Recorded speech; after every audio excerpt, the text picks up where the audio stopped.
This is Matt Hurt at Obsessive Viewer on Twitter. This is Mike White, and you can find me at I am Mike White on Twitter.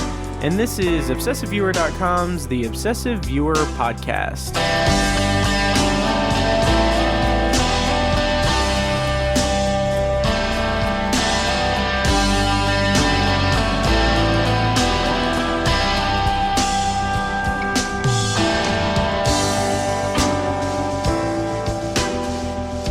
Hello and welcome to The Obsessive Viewer. We're a movie and TV podcast that covers a specific topic, be it genre, trope, movie, or show each episode. You can find more of our work at ObsessiveViewer.com and more podcasts presented by Obsessive Viewer at ObsessiveViewer.com/podcasts. And if you'd like to support what we do here, you can become a patron at Patreon.com/ObsessiveViewer, where we have several different Patreon tiers that you can subscribe to. At the $1 level, you get access to tons of exclusive B-roll episodes. It's mostly us just kind of farting around, and also us talking about various topics and everything. And at the $2 a month level, you get that plus TV and book reviews and reaction episodes that I record solo. I'm currently doing a deep dive into Stephen King's short fiction collections. January is all about Night Shift. I have five episodes of Night Shift coverage coming out once every Sunday in January, and then February will hopefully be different seasons and so on and so forth.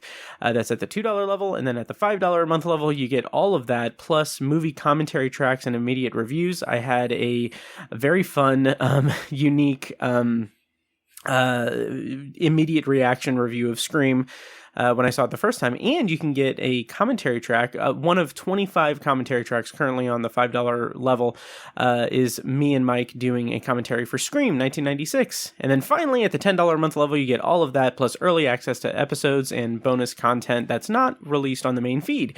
Again, that's at patreon.com/obsessiveviewer.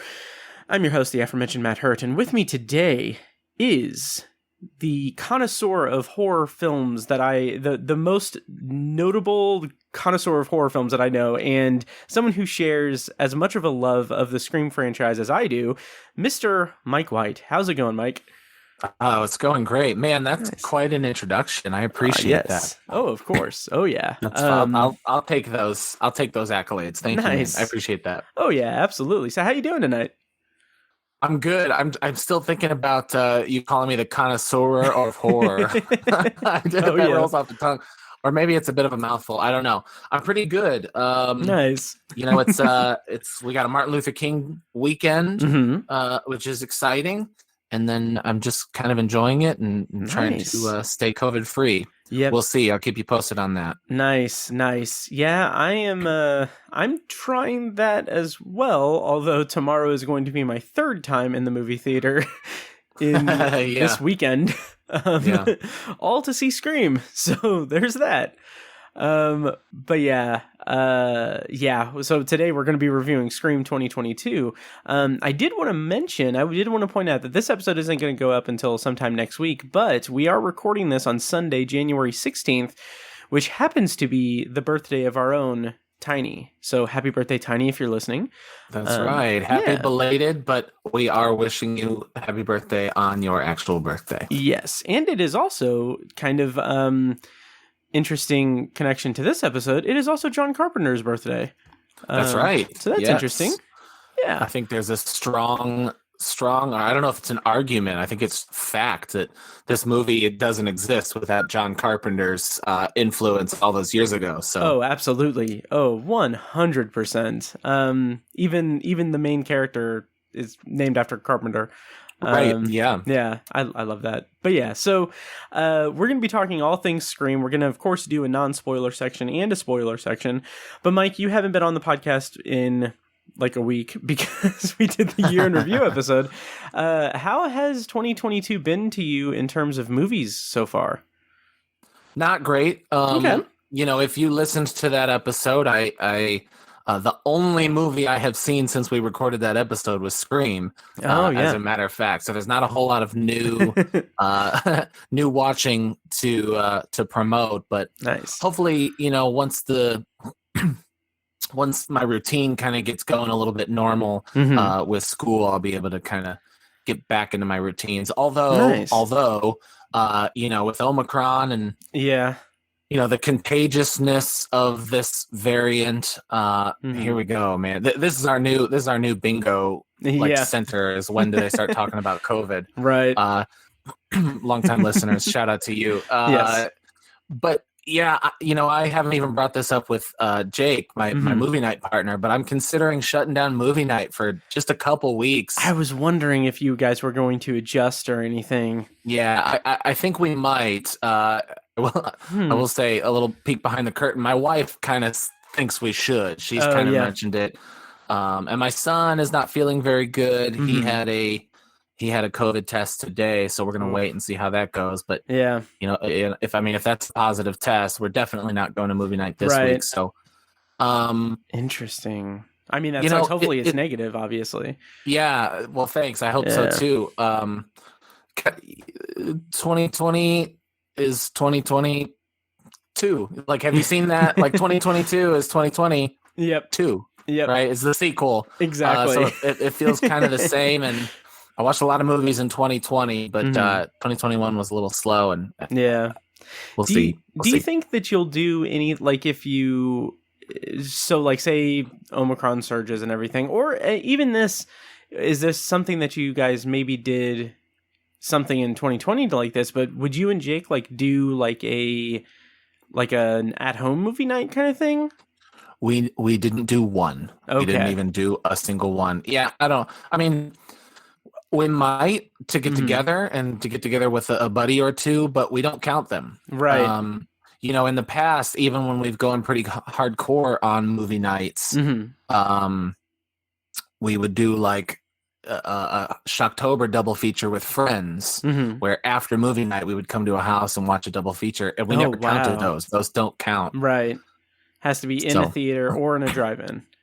Yep. Right. Yeah. Interesting. Good. I like the integrity. I appreciate that. Yeah. And before we get into our review and everything, spotlight on As Good As It Gets. Tell us about your band and what's to come on. Oh, sure. Everything. Thank you, man. Yeah. So another hopefully big year for As Good As It Gets in 2022. We put a group together, so hopefully we're going to play some shows. Nice. And then the big thing is we're going to be releasing singles over the year about every 6 weeks. So February 18th, which is about a month from when this episode comes out, we'll have our first single. I guess I can reveal the title of the single. I don't know that that's a thing people care about, but the song is called Several Bad Examples. Nice. And I really think people are going to like it. It's like our first new song in a long time. I mean, that's awesome. Our last album was like the old Thank You Jade song. So this is the first one in a while that we wrote, recorded, within a couple of months of releasing. So I'm excited for that. That's awesome. I'm super excited for it as well. And I did have a question. Okay, so the Song Shop songs, do you have a title for ours? Not yet. No. Okay. We don't even have a melody for yours yet. Nice. Okay. Yeah, we've been trying to catch up on the Patreon. It's taken a little longer than I expected. Oh, yeah. I apologize for that. Oh, but, no. I didn't mean to grill you or anything. I was just curious. No, it's fine. No, I definitely, basically, I'll kind of put an arrangement together before we even start coming up with lyrics. And the title really is like the last thing I interesting. do. Okay. Yeah, I'll have students who are working on an essay, and I'm like, don't forget a title. And they'll start, and they're like, I can't think of a title. And I'm like, well, you can't name a thing before it exists. So that's a good point. Yeah, that's fair. Okay, interesting. Yeah, well, I'm looking forward to everything you do musically this year and podcastally. Yeah, for sure. Oh yeah, for sure. Because there's some movies that I definitely want you to be on for the review. No pressure or anything. But yeah, I feel like I'm on a pretty good streak here. Oh yeah.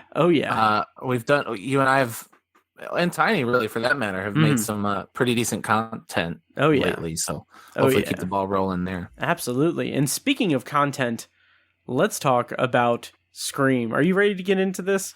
Scream. Yes. So we are going to, like I said, we're going to be doing a non-spoiler review and a spoiler review. Yeah, and we're going to kind of get kicked off with a rundown of our thoughts on the franchise as it stands now before we're going into Scream 22, which is going to be kind of interesting because we did do a commentary track for Scream 96 on Patreon at the $5 level. You can check that out. But Mike, we have talked over the years ad nauseum about Scream. Sure. What does Scream mean to you, and how would you... Before going into Scream 22, how did you feel about the franchise as it stood? Well, to kind of borrow your stance on the movie and to kind of borrow your exact phrasing, I'll say it's one of the movies that show it holds up a mirror to me. It says, this is why you love movies, right? Nice. Scream is one of the reasons I love movies. I didn't see it as early as you did, the original. I didn't see it until college. In fact, I saw Scream 2 before I saw Scream 1, kind of infamously among my friends. But it means the world to me. I watch a lot of movies, almost horror movies, and not to be overly bombastic here, but I kind of watch movies through the lens of Scream. I've said many times before that Halloween is just my favorite all time, but Scream is pretty darn close. And when I think about my top 10 movies of all time, Halloween and Scream are pretty high up there. Yeah. The franchise as a whole ebbs and flows. I think in a lot of ways it's better than a lot of other franchises. I think the consistency in the tone, and I think, the consistency of the director, at least for the first 4, was important. And then, more importantly, the consistency of the final girl and the 3/4-ish every now and then legacy characters really keeps this thing grounded in a way that a lot of franchises in the horror genre don't. Cling to.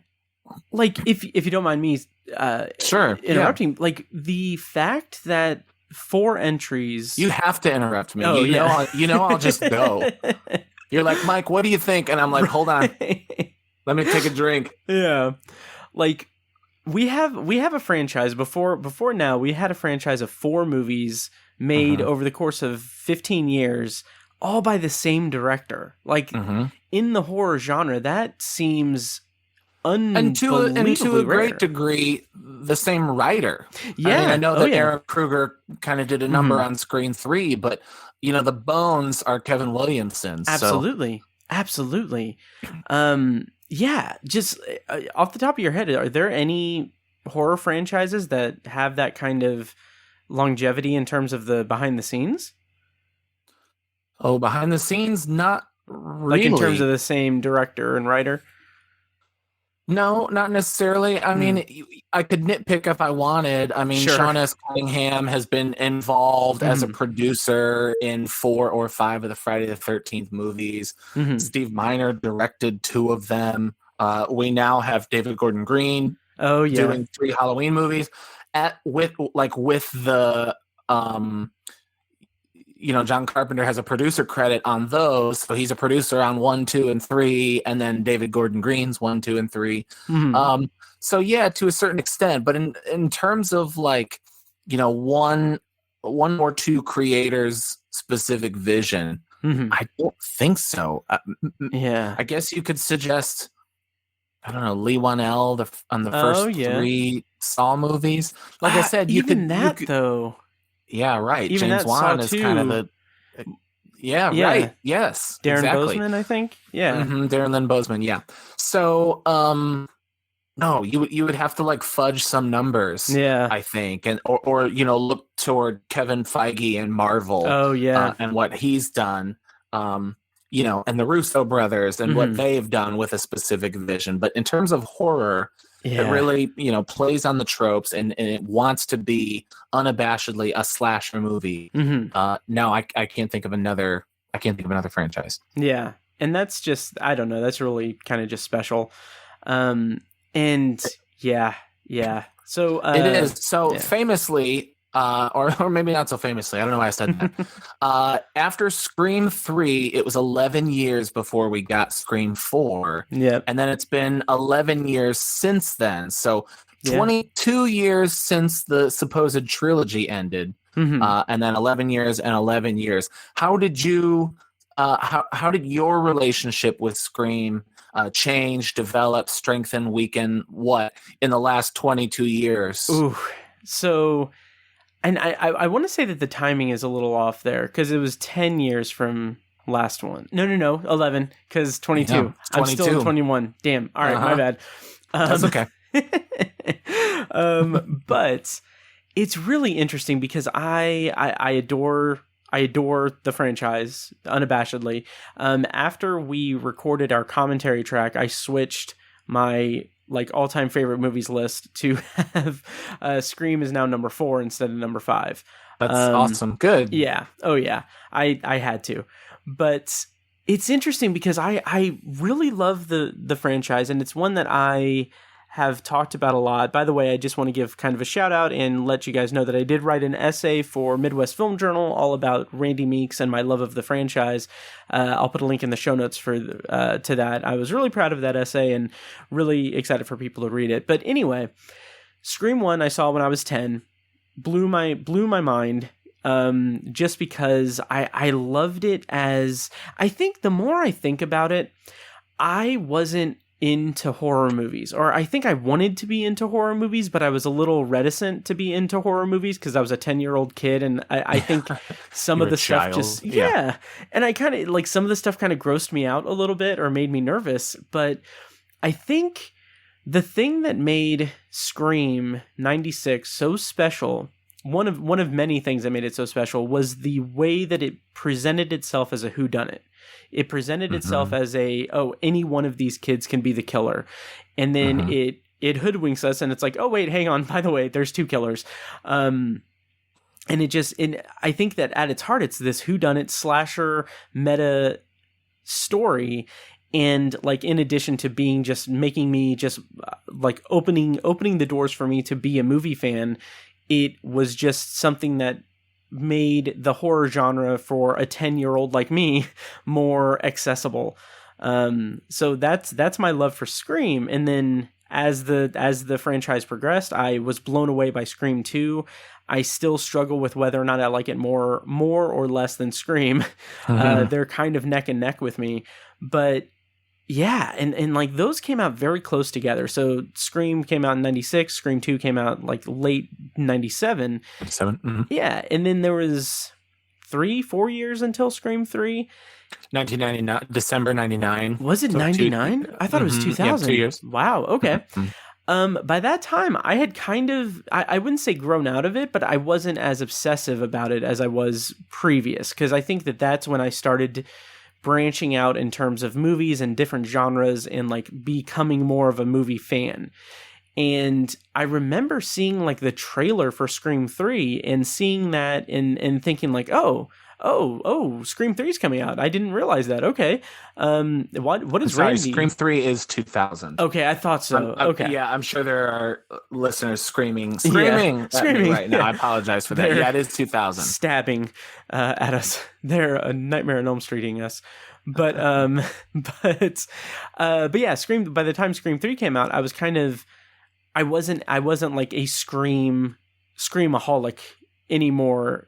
I was more of just a film snob movie buff. Oh, really? Guy. It had waned in just 2 years? Yeah, I guess so. It had been a little bit I wasn't as obsessive about it as I was before. And that's not necessarily to say that I had lost interest in it. It's just that I wasn't thinking about it every single day like I was between Scream and Scream 2. Sure. Yeah.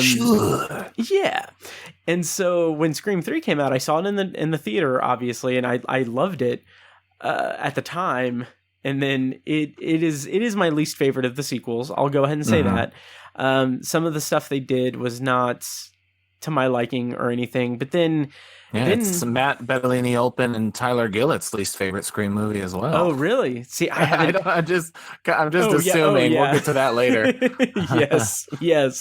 But it's something that after that it was dormant for 10 years, and then Scream 4 came out, and I remember you and I talking about it a lot and being excited about it and everything, and then we didn't have a podcast to talk about it on, so we don't have it documented. And that's one of the reasons why I was so excited for Scream 22 is because now we have this. This this is something to document it, and this is such a pivotal movie in our collective like fandom of movies that I'm just really excited that we have a platform to document how we feel about this movie and just kind of for sure geek out over it. I agree, and I gotta say it feels all but certain that there's going to be a Scream 5 Part 2. Yeah, big, close to 40 million a holiday weekend with Omicron.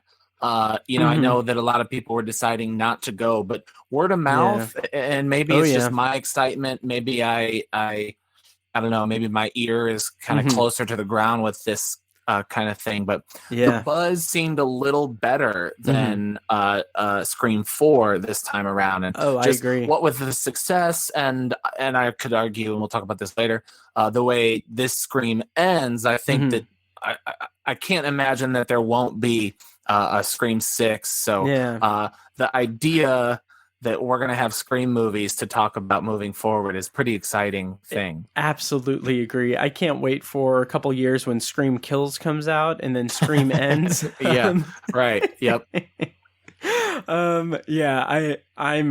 I'm so deliriously happy about this. Like, it's weird because, and this is something we can talk about in the actual review and everything, but being a part of like a fandom of something and having this emotional connection with a property and then seeing it thrive in such a great way while also dealing with the type of fans that we're talking about, like the type of fandom and everything, it confronts that head on. But like just having that and just knowing that we'll have more is just really, really exciting to me.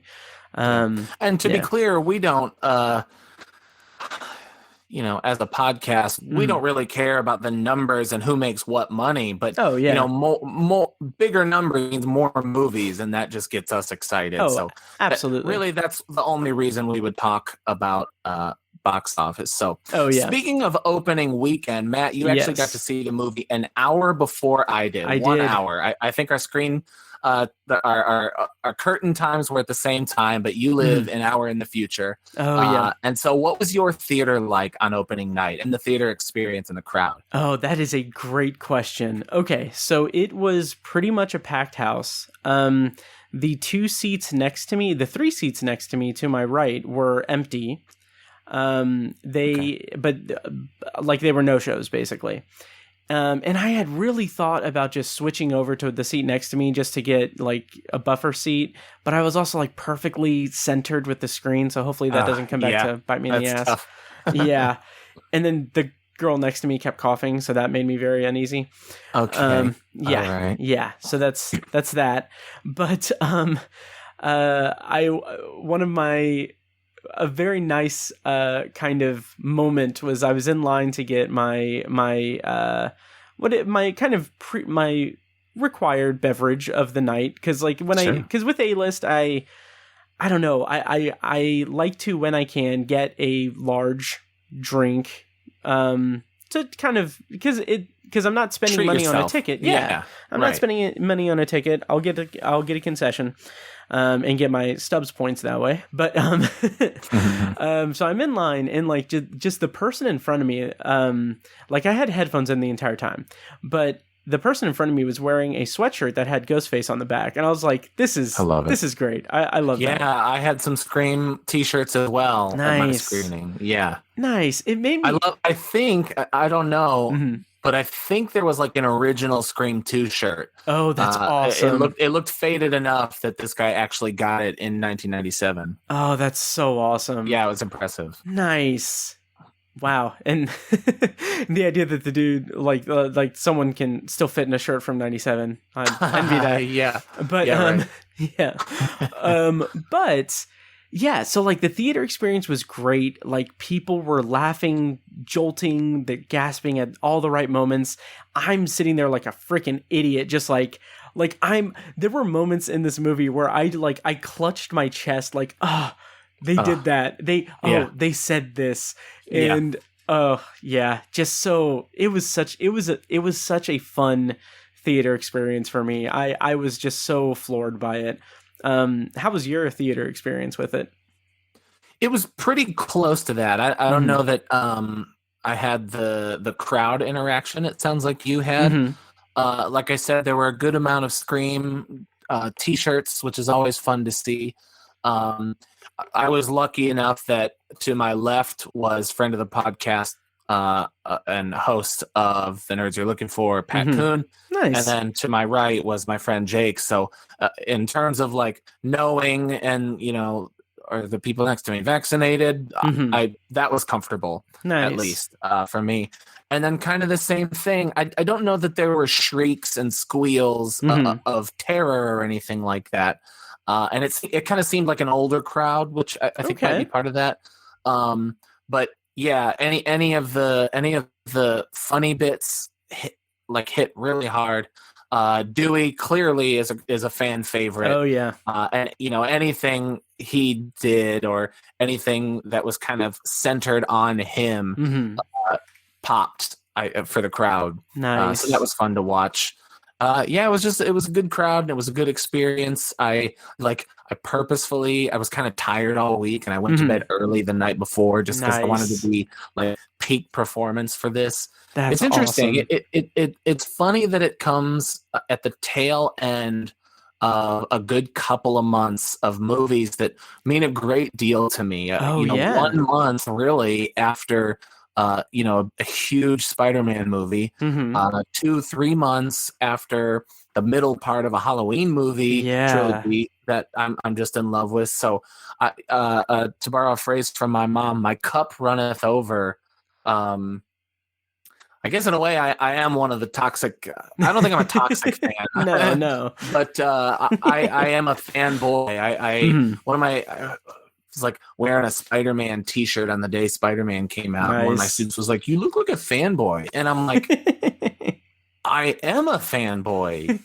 If the shoe fits and if the shirt fits and this one fits great. I didn't wear my Scream t-shirt that day. It was not a jeans day or anything like that. Gotcha. So I didn't get to wear my t-shirt. But I just the buzz in the theater, the buzz in the car on the way there. I'm always excited to see a Halloween movie, but that's the middle one.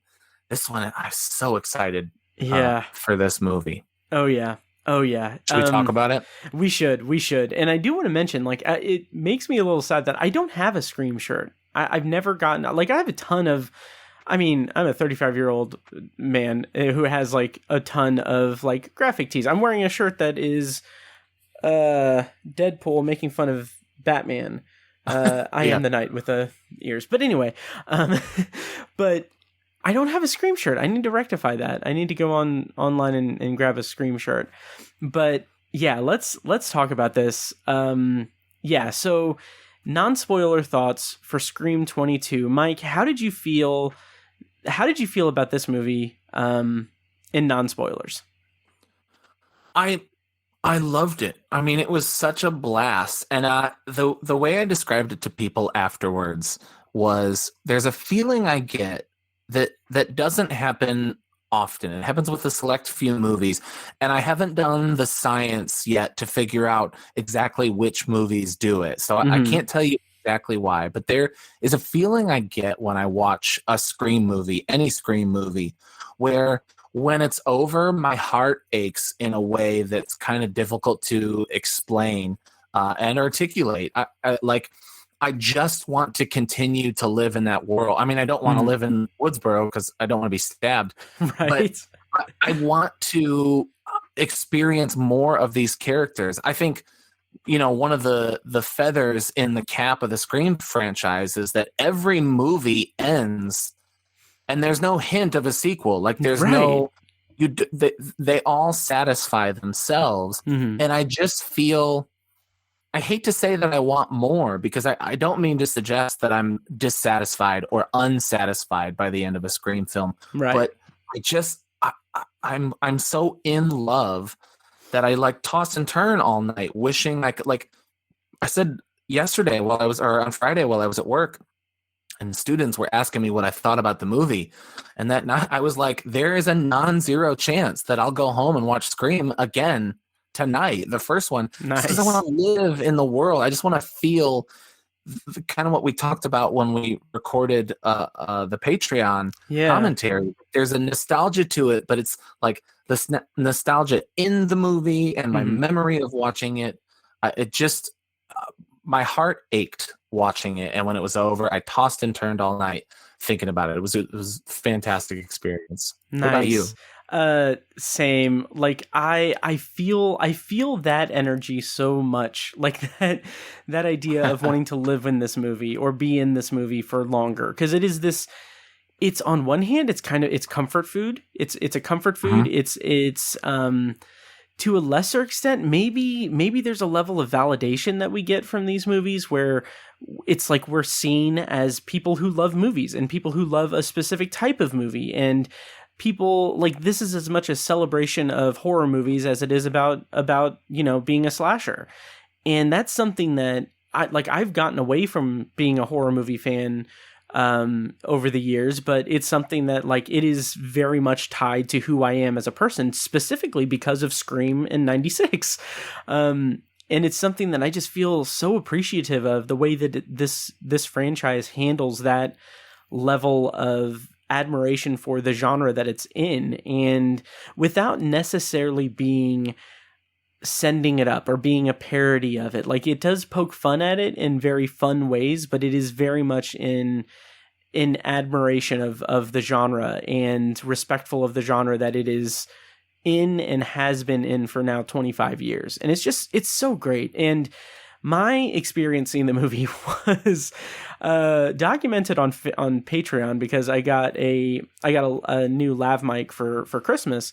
And so I used that as a test run to basically record my thoughts on the way to the movies and then record my thoughts on the way back. And it turned out great. And it's funny because like that section where it starts on the drive home is just me cackling, like just so happy, so deliriously happy, because I had so much fun with this movie. And it felt so much like it's one thing to be an entry in a franchise by the same people, like Wes Craven and Kevin Williamson making each installment, Kevin Williamson in varying degrees of involvement and everything, but having those movies as their own like kind of era of the Scream franchise, and then going to this movie where theoretically, like, this is a movie that you and I could have made, the fact that I don't know how old Radio Silence is, the two directors, but they grew up with Scream. I imagine not much older than us. I don't think so either. And I saw some kind of press stuff with that cast saying like, Matt and Tyler, they are like, they grew up like they're filmmakers because of Scream, and now they've made Scream, and like that just, it makes it, as the kids say, it makes Scream 22 hit a little different, because it feels like the kind of movie that is from that is through the scope of a reverence, of a certain level of reverence for the franchise that we share as fans of the franchise, and that makes it feel a little bit more special to me, and made it land a lot harder than almost any other sequel in the franchise. I will say that. Yeah. I do think that this is the best sequel of the Scream franchise. We can kind of talk about that maybe later on. I still think Scream 2 does a lot of things right, and it's still in that pocket of Wes Craven and Kevin Williamson working together. And I know there are a few shortcomings. They were kind of under the gun with a lot of things, but we'll talk about that later. But you are right about this one, and especially, I mean, Scream 3 is kind of universally panned, but especially compared to Scream 4, and not that Wes Craven was tired of it in any way, but it's really a labor of love, that movie as well. But man, you really cut right to the jugular, if I could. You kind of highlighted, and I'll kind of rephrase two things. one, like I said before, that it really is through the lens of, or it holds a mirror to us and remind at least me while I'm watching, oh, this is why I love movies. Like these guys who are probably close to my age, radio silent, they know why I love movies. Yep. And they're making this for me. The other thing that they get about Scream, they get a lot of things. I mean, they understand Scream, but for me, what works about Scream best of all is that it continues for 5 for 5 to work as excellent satire. Yes, it skewers the things that deserve to be skewered. Yep, metaphorically speaking. It makes fun of things that need to be made fun of, but it's also scary. It's also a well-made whodunit. It's also tense, and it's also frightening. They really got that balance. Yep. In a surprising way. Oh yeah, and all while elevating the gore. In my opinion, like the kills in this are insane. Yeah, they're really good. Very good stuff. Yeah. There's a part in kind of in the first act, second act, where the characters are grouped together and it's the quintessential, like, these are the rules of what's going on kind of thing. And they talk about this as a requel, which is basically just a Lego sequel. But they talk. I want to talk about that scene, moment for a second. Yeah. Oh yeah, we can talk about that more in depth in spoilers. Sure. But they mention, because like I had mentioned that I wrote an essay for Midwest Film Journal all about Randy, Scream 2, and what the franchise meant to me. And like in that essay, I said, like, yes, when I was 10 years old, I was obsessed with this movie, and this movie meant the world to me. And I was going to the library every day to look up information on Scream 2 because I was so excited for it. And then it finally came out and it blew my mind and everything. And then in this movie, we have a character saying that the stab movies are the movies that people saw when they were 10 years old, and it formed their personality and everything. And I'm like gobsmacked by that in the theater. I'm like, that's me. That is literally me.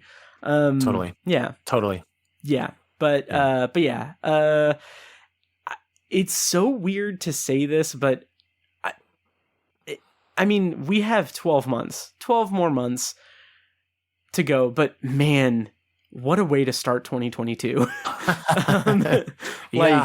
If the rest of the year is like Scream 5, that'd be pretty awesome. Oh yeah. Oh yeah. On Letterboxd, I rated this 4.5 stars. I saw that. And okay, so now that I have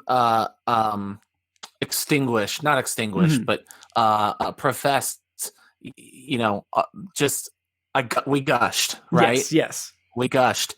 Have you been able yet to recognize some of its shortcomings and criticisms? Because I almost I don't want to bring the podcast down. No. I don't want to poo-poo it yet if you don't want to. And I'm perfectly happy just living in blissful ignorance. Sure. But there are a few things, even in my first experience of watching it, where I loved this movie. Oh yeah. But I am a little surprised it's as well received as it is being right now. Oh, interesting. Yeah. I'm a little surprised. Huh. That's really interesting because I had all the faith in the world that the word of mouth is true and everything. Like I'm not really surprised at how it's being reacted to and everything. But in terms of my own rating and everything, like I don't really see it as like, oh, I rated it 4.5 stars out of 5 because of one shortcoming or something. Although I will say that I did feel like the kind of central friend group was kind of like they dropped out of the movie for the middle section and then popped up at the end. And that just felt a little bit like there was a moment in that first screening where I was like, we haven't really gotten to see the friends that much. Like, what's going on? Yeah. Yeah. But it does have to contend with a lot of dangling plot threads and a lot of big moments in the movie, so I don't fault it that much for that. But yeah, I don't know. But so you are surprised to see it getting so much acclaim. Do you want to expand? Yeah, just on that? effusive praise. I mean, it's great, and it's I'm happy that it's being received this well, and I think there's a lot of what they did that deserves to be recognized for being received well. But there are a couple of choices, and then I would say a couple of performances where I'm surprised there aren't more people. I don't know. You know how the internet can be, right? Yeah. The internet can just be vicious. There's some questionable CGI, I will say. Interesting. I think the performance from the lead early on was a little more melodramatic than Wes Craven would have gotten. Okay, sure. And that it didn't take me out of the movie, but like I noted it and then shelved it away. Other than that, I loved it. But those, I don't know. I think those are some major. I don't want to say major. I don't know. I loved this movie, but you know me. I'm just such a critic. Oh yeah. About things that. All I'm saying is I'm surprised that the people who are more nitpicky than me aren't nitpicking. I mean, it's universal praise. It's awesome. Oh yeah, I'm surprised. I totally get that. And a friend of mine, Mitch in the IFJ, who he was actually on briefly on the podcast when I talked about oh god, what is it called? Nightmare Alley.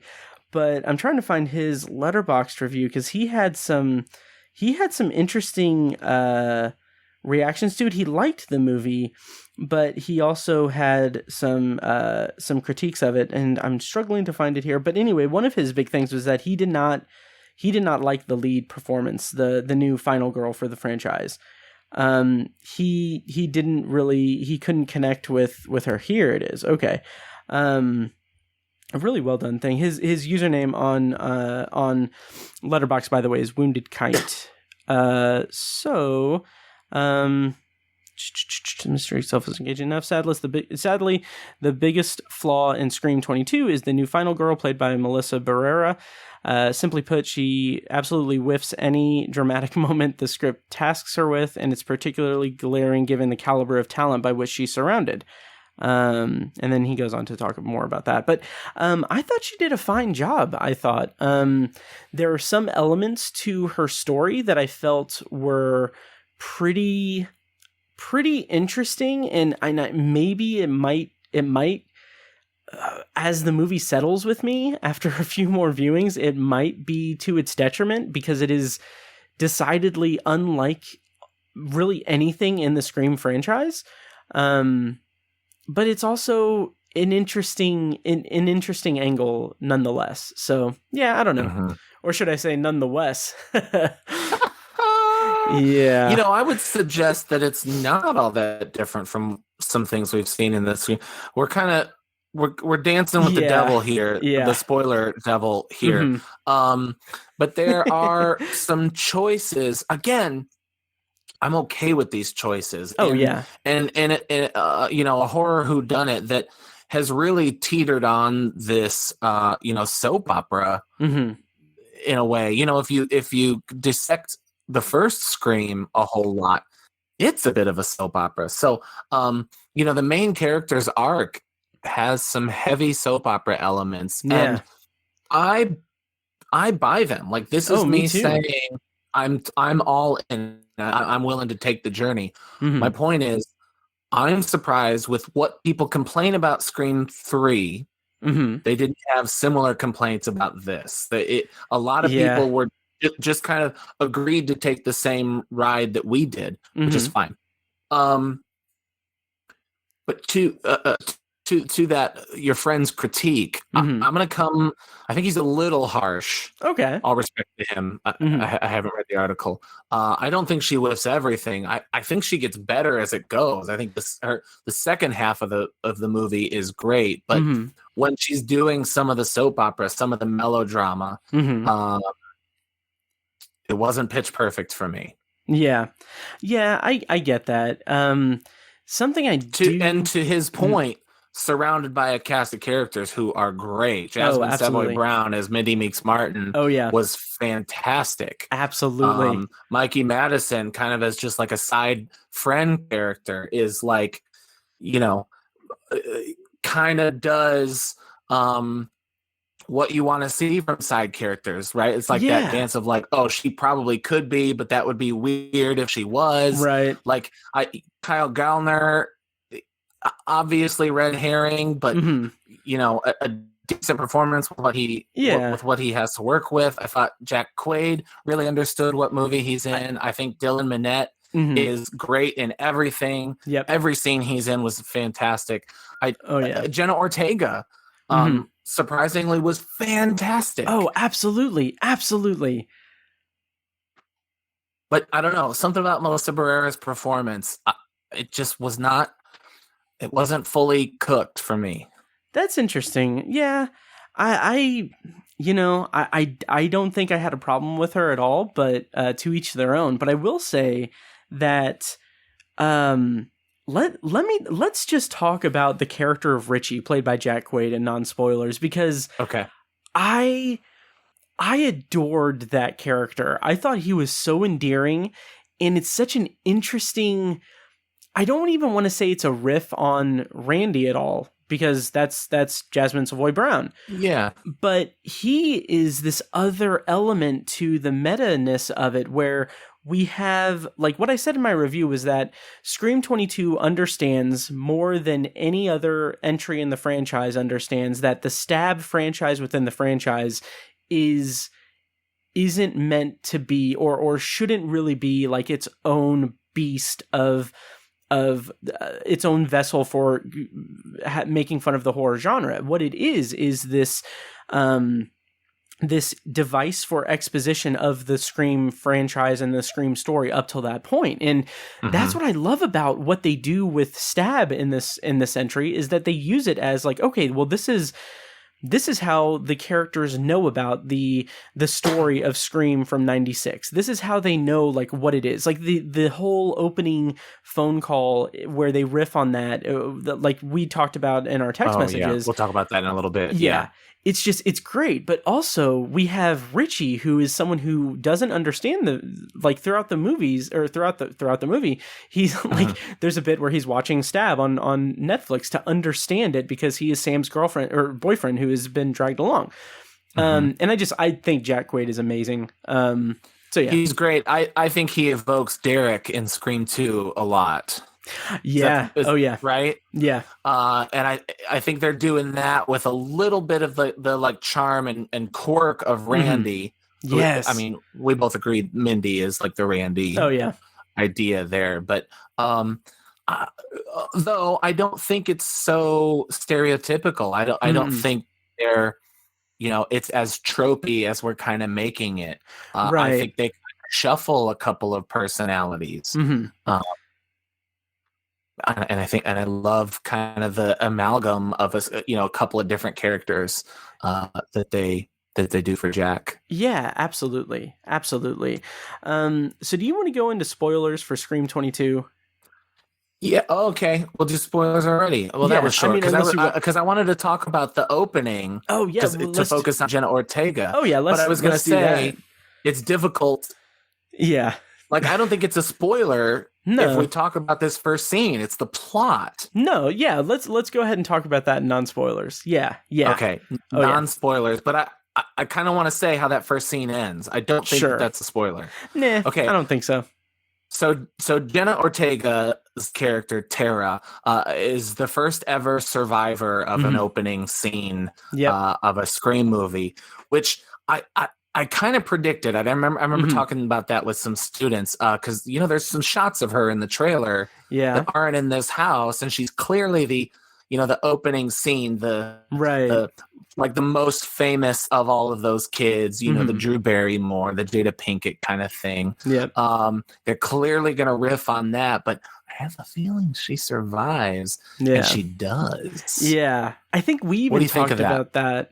I think we talked about that a little bit because I think for me, I was kind of curious about that myself, because in the trailers, Dewey's line is that it's happening again. There's been 3 attacks so far, and like the use of the word attack instead of kills was jarring to me, and so I kind of had that in the back of my head, and I kind of love it for that. I really think that that's an interesting way to subvert expectations, but still being gruesome in its own right. And goddamn, I loved the throughout the entire movie, really, but in that scene specifically, just the reverence that the movie has for that first movie. It is so well done. It is so done out of love. Like, there's that one very brief moment where Tara just takes the knife off the block and puts it back, just like Drew Barrymore did. Yes. And it's totally natural. It's just, it really is. It's great. And one of the other things I think was maybe would have been a little bit better for me in the movie overall is if they had more of the phone call stuff. But that first one is really all you need. I mean, there's stuff throughout the rest of it, but like that is just, it's just such a great way. And like I said, the whole idea of them using Stab as an entry point for the story of the franchise up until this point is just genius, because they use that to remind people like, oh, this is what happened in Scream. It's just it's great. Yeah. So what did you think of the opening scene? Yeah, I'm with you. Kind of like the others. I don't want to say best part of the movie, but it's they work as successful horror shorts. Yeah. Which a really great horror scene kind of works as a good short. Special mention to Roger Jackson doing the voice again. Yes. When you watch the franchise, his voice kind of gets more sinister as it goes. Like, by the time he gets Scream 3, he's almost doing an impression of what you think Scream 1 sounded like. But if you go back and watch that first movie, his tone is kind of calm and conversational, and he brought that back for this one. Yeah, disarming. Yep. So he brought that back to speak to Tara Carpenter, and like that to me, and maybe I'm just kind of fanning a little bit. That to me felt like a very clear directorial choice and a nod to people who remember that, like, early on, he has this disarming voice. It also reminds me of, again, that Ghostface is kind of this like supernatural, like superhero, like is an idea when the person is being Ghostface. The mask comes off and who the killer is, but it's almost like, no matter how many killers are under the mask in a particular movie, they're always the same height. They kind of sound the same. Like later on when they have the voice changer but the mask is off, it sounds a little different. I just love that Ghostface under the mask like doesn't exist when the mask is on. There's nobody there. It's just Ghostface. It's this ghost. I love that. And Roger Jackson is that voice, and the way he kind of plays with his tone and inflection is so much fun. Yeah. Then there are the specific beats where it's like referencing Scream 1. Yeah. In particular, there's the quiz. I want to play a game, and asks the question about Stab. And so we haven't gotten to spoilers yet, and I think we're going to unlock spoilers here in just a second. Yeah. But I will say, I remember thinking for a split second, like, who would not get that question? Because it's a clear reference to Pamela and Jason Voorhees in the first movie. Yeah. And then I remembered, and shout out to any of my students if you're listening. I love you all. But like 16, 17, Gen Z, they don't care about details. They don't know that Pamela is the killer in Friday the 13th Part 1. They don't. It's really actually spot on. Like, I buy it. It was. I was like, I don't know, and I was like, no, kids don't care about that kind of stuff. They're just there's so much content that they don't stick to that. And then the last thing I'll say about that opening scene, and really the whole movie, is you could make an argument that you just watch Scream 1 and then skip to this one. Now, I don't know. I would really ask you to watch them all. I think they kind of build, but man, there's a lot that it's specifically a love letter to the first one, and there's a lot that's to varying degrees overlooked, not important, and straight up erasure. Just that didn't happen, which is interesting. But we'll talk about that. So, I agree. It is one of the more. It's such a good opening sequence. It's so good, and we'll talk in more depth in spoilers. But I do want to say just the just the brutality of Ghostface in this movie is so cool. It's awesome. So freaking cool. So do you want to go into spoilers, or do you want to give like overall thoughts before going into spoilers? Yeah, let's do it. I think we know our overall thoughts. Let's spoiler it up. All right, we're going to go into spoilers for Scream 22. I'm going to play a clip from the trailer. So if you haven't watched it, make sure not to listen. But we're going to be spoiling Scream 22 after this brief excursion into the trailer for the movie. Whatever his link is to our past, it's pulled us all back here. And I won't sleep until he's in the ground.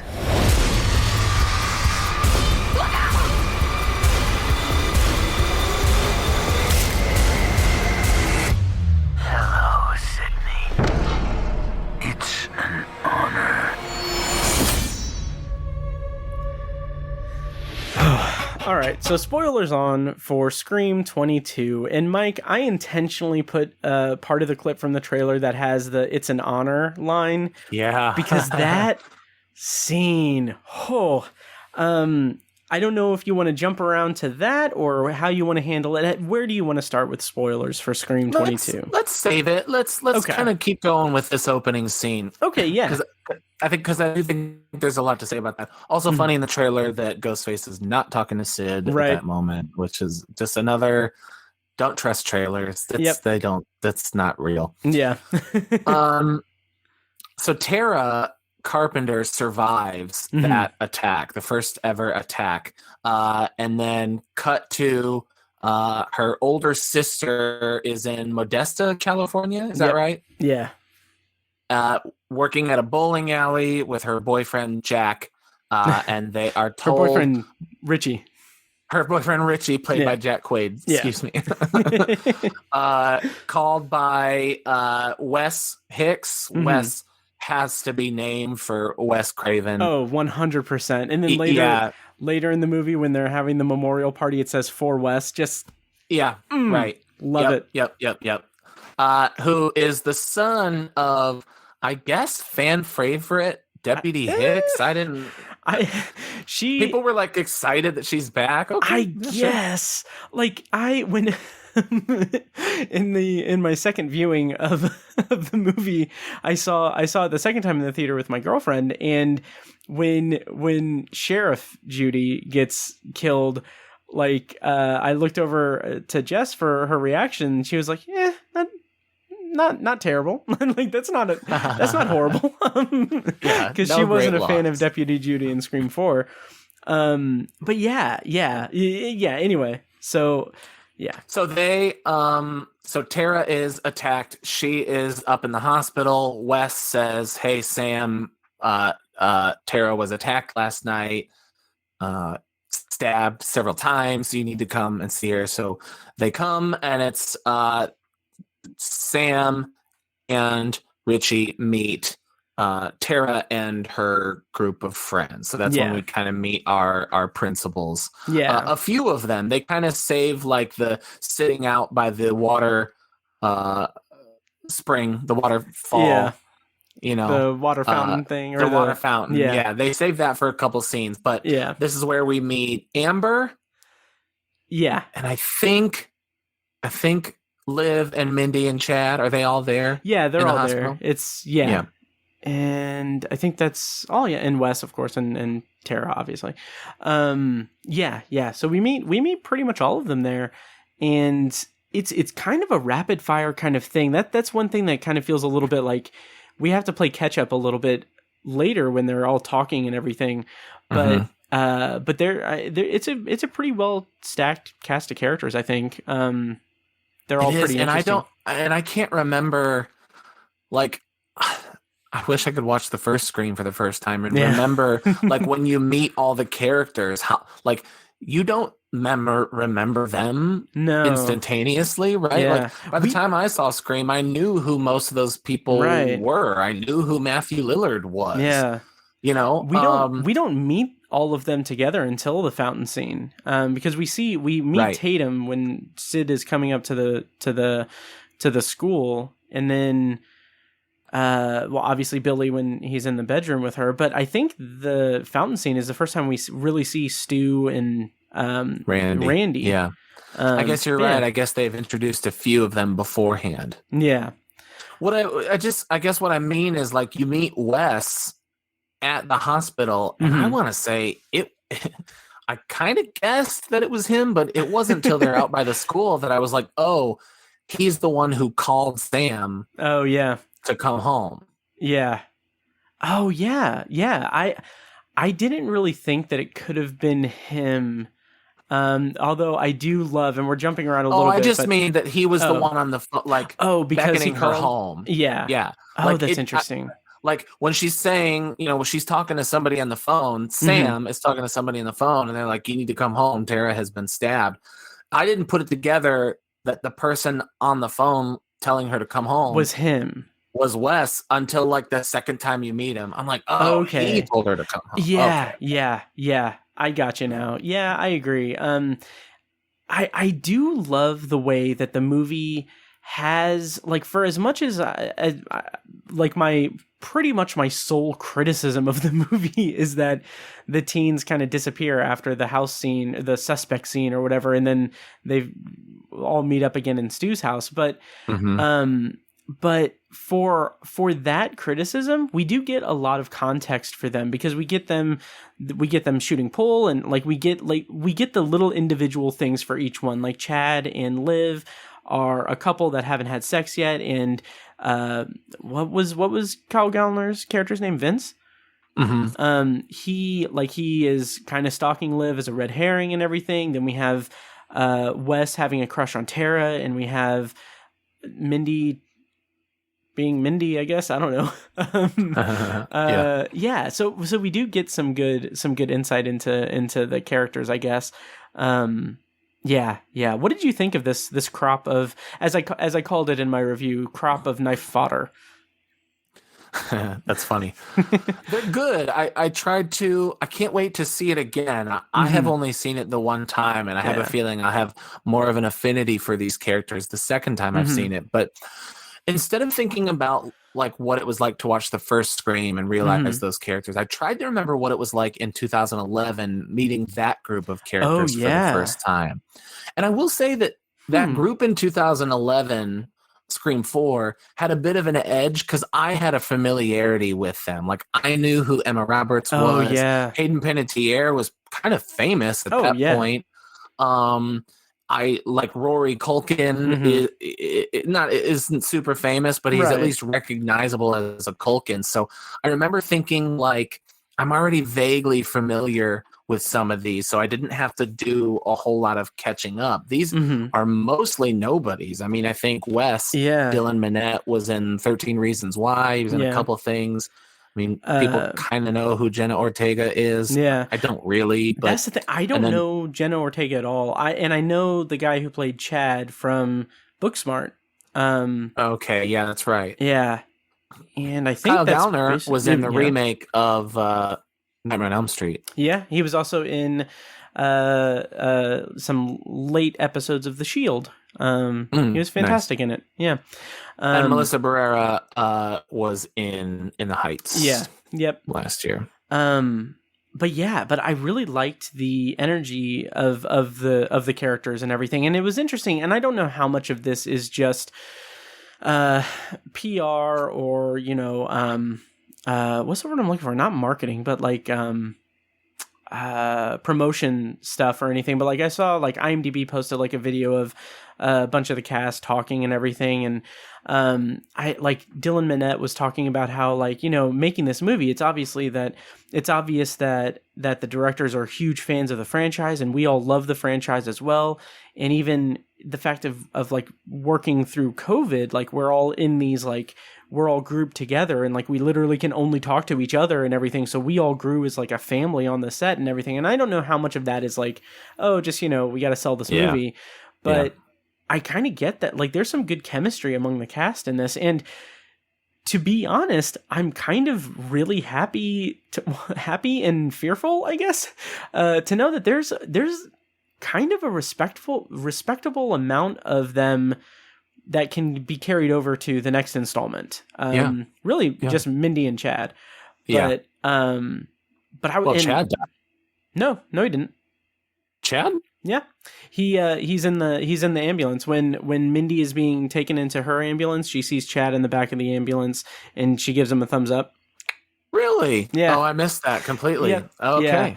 And I caught that the first time, and then the second time I didn't realize that it's such a nice like callback to a scene later when he kind of blows it with Liv, and she just like gives him a thumbs up, like, good job, bro. Right. Yeah. Oh, well, that's awesome. Well, I missed that completely. Yeah.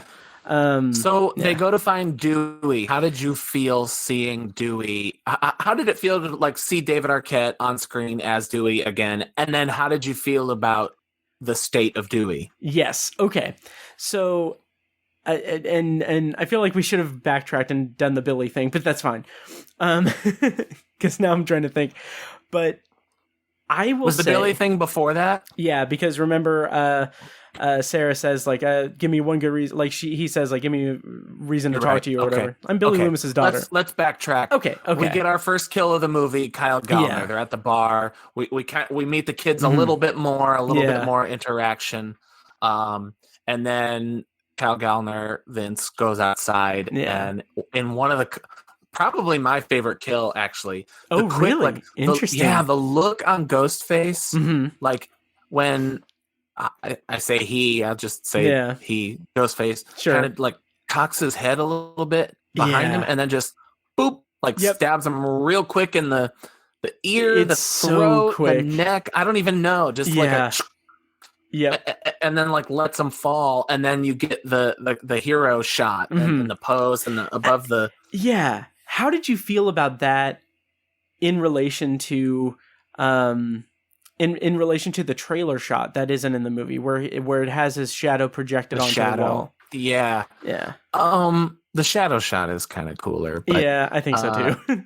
I don't know. It is what it is. I think, we get Ghostface doing two hands above the head is kind of an iconic shot as it is. So I think that's what they were focusing on. Yeah. I wouldn't be surprised if like they were counting the minutes that you see Ghostface on the screen and they were like, I think we need another 4 seconds of you know what I mean? Probably. I have no idea. Yeah. I have no idea, but it is a cool shot with the backdrop of the headlights lighting him up. That was really cool. For sure. Yeah. Yes. Also, the use of Red Right Hand in that moment was just so great. Yeah. I laughed. Yeah, it was awesome. But the attack in the hospital and the reveal. Okay, so we have our first real spoiler now. Yes. And I will say this. So in the theater that first time, I had my earbuds in.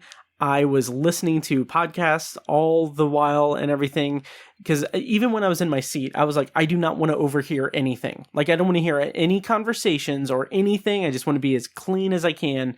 And I took out my headphones like maybe a minute before they started the pre-roll stuff, and I overheard someone in the row, like in front of me. I just heard someone say something about Skeet Ulrich and how it's probably going to be a flashback. And I'm like, oh no. So he's in the movie. Like, I had no idea he was in it. Yeah. I had no idea until that moment. Yeah. So I think I audibly gasped. Nice. Oh. Yeah. How did you feel about that and the fact that Sarah is the illegitimate child of Billy Loomis? Or Sam. I'm sorry. Sam. I think I said Sarah earlier also. Which also, I think that's kind of cool too, that she's a Loomis and it's Sam Loomis, and that's the name from Psycho. Yeah. I was going to say the same thing. I love the name from Psycho and also from Halloween. Yes. Dr. Sam Loomis. Is he Dr. Sam? I just did that again. God damn it. It's the second time. I did that in the commentary. Yeah, that's okay. Yeah, so Sam Loomis is obviously from Psycho, and then also Michael's doctor in that one movie directed by John Carpenter. Right. Sam Carpenter. It's a lot, but these movies can also kind of be a lot. Yeah. So I will say, it took me a second. I had to kind of go through the filter of, that's a little cheesy, that's a little on the nose, but I'm gonna let it happen. I kind of love it. I'll take that. Why not? Like for a second I was like, that's kind of unfair that they're like Billy, like had an illegitimate child, and so he was just going around knocking people up. And it was like, oh yeah, he's also a psychopath, right? And he was a sex crazed teenager, mentally abused and tortured his girlfriend before trying to kill her on the anniversary of the death of the mother that he also killed. Right? Yeah, okay, he's probably a bad dude. Yeah. How dare they tarnish the good name of Billy Loomis? Yeah. I will say though, if there is a weakest link in the movie, it is that it's the Skeet Ulrich CGI. Yeah, it was not good. Yeah, I couldn't tell if was it because they were trying to de-age him or something, or yes. Yeah. I think it was Skeet Ulrich now doing the performance, they de-aged him, but it looked like a CGI and a green screen. It was rough. Really did. It was rough. It was. And in non-spoilers, I mentioned how that was kind of incongruous with the rest of the franchise. Like, it's something that the franchise has never really done before. But even then, like, I don't know if this is what you were kind of hinting at, but they kind of did with Scream 3, with like Sydney's dream sequence with her mother coming up in front of the window. Yes. And even like just the memory, like the audio playing in the Woodsboro set in Scream 3. So there's precedent for that. But I thought it was an interesting way to tie the movie to the original in a way that isn't contingent on Sydney and Gail and Dewey.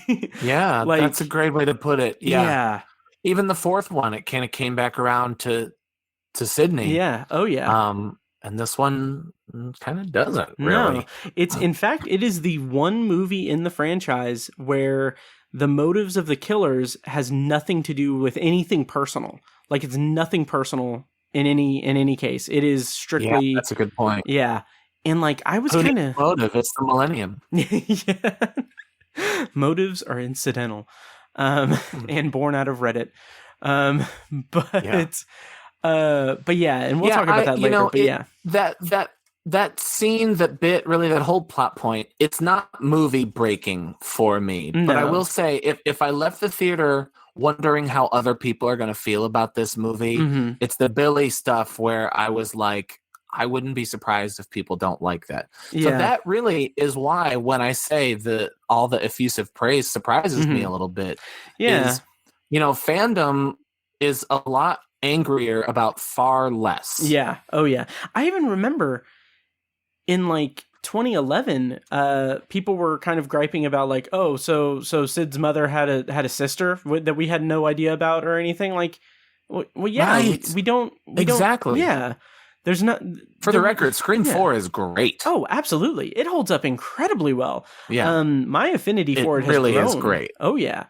Yeah, me too. And me too. And that's such a lazy kind of criticism too. Like, yeah, like we're not gonna go through like that's superfluous information. That's like, it's like in Scream 2, it's not gonna be like, oh well, the killings are started now, I better see what my aunt's doing or something. Like, it's not information that's needed until the fourth movie.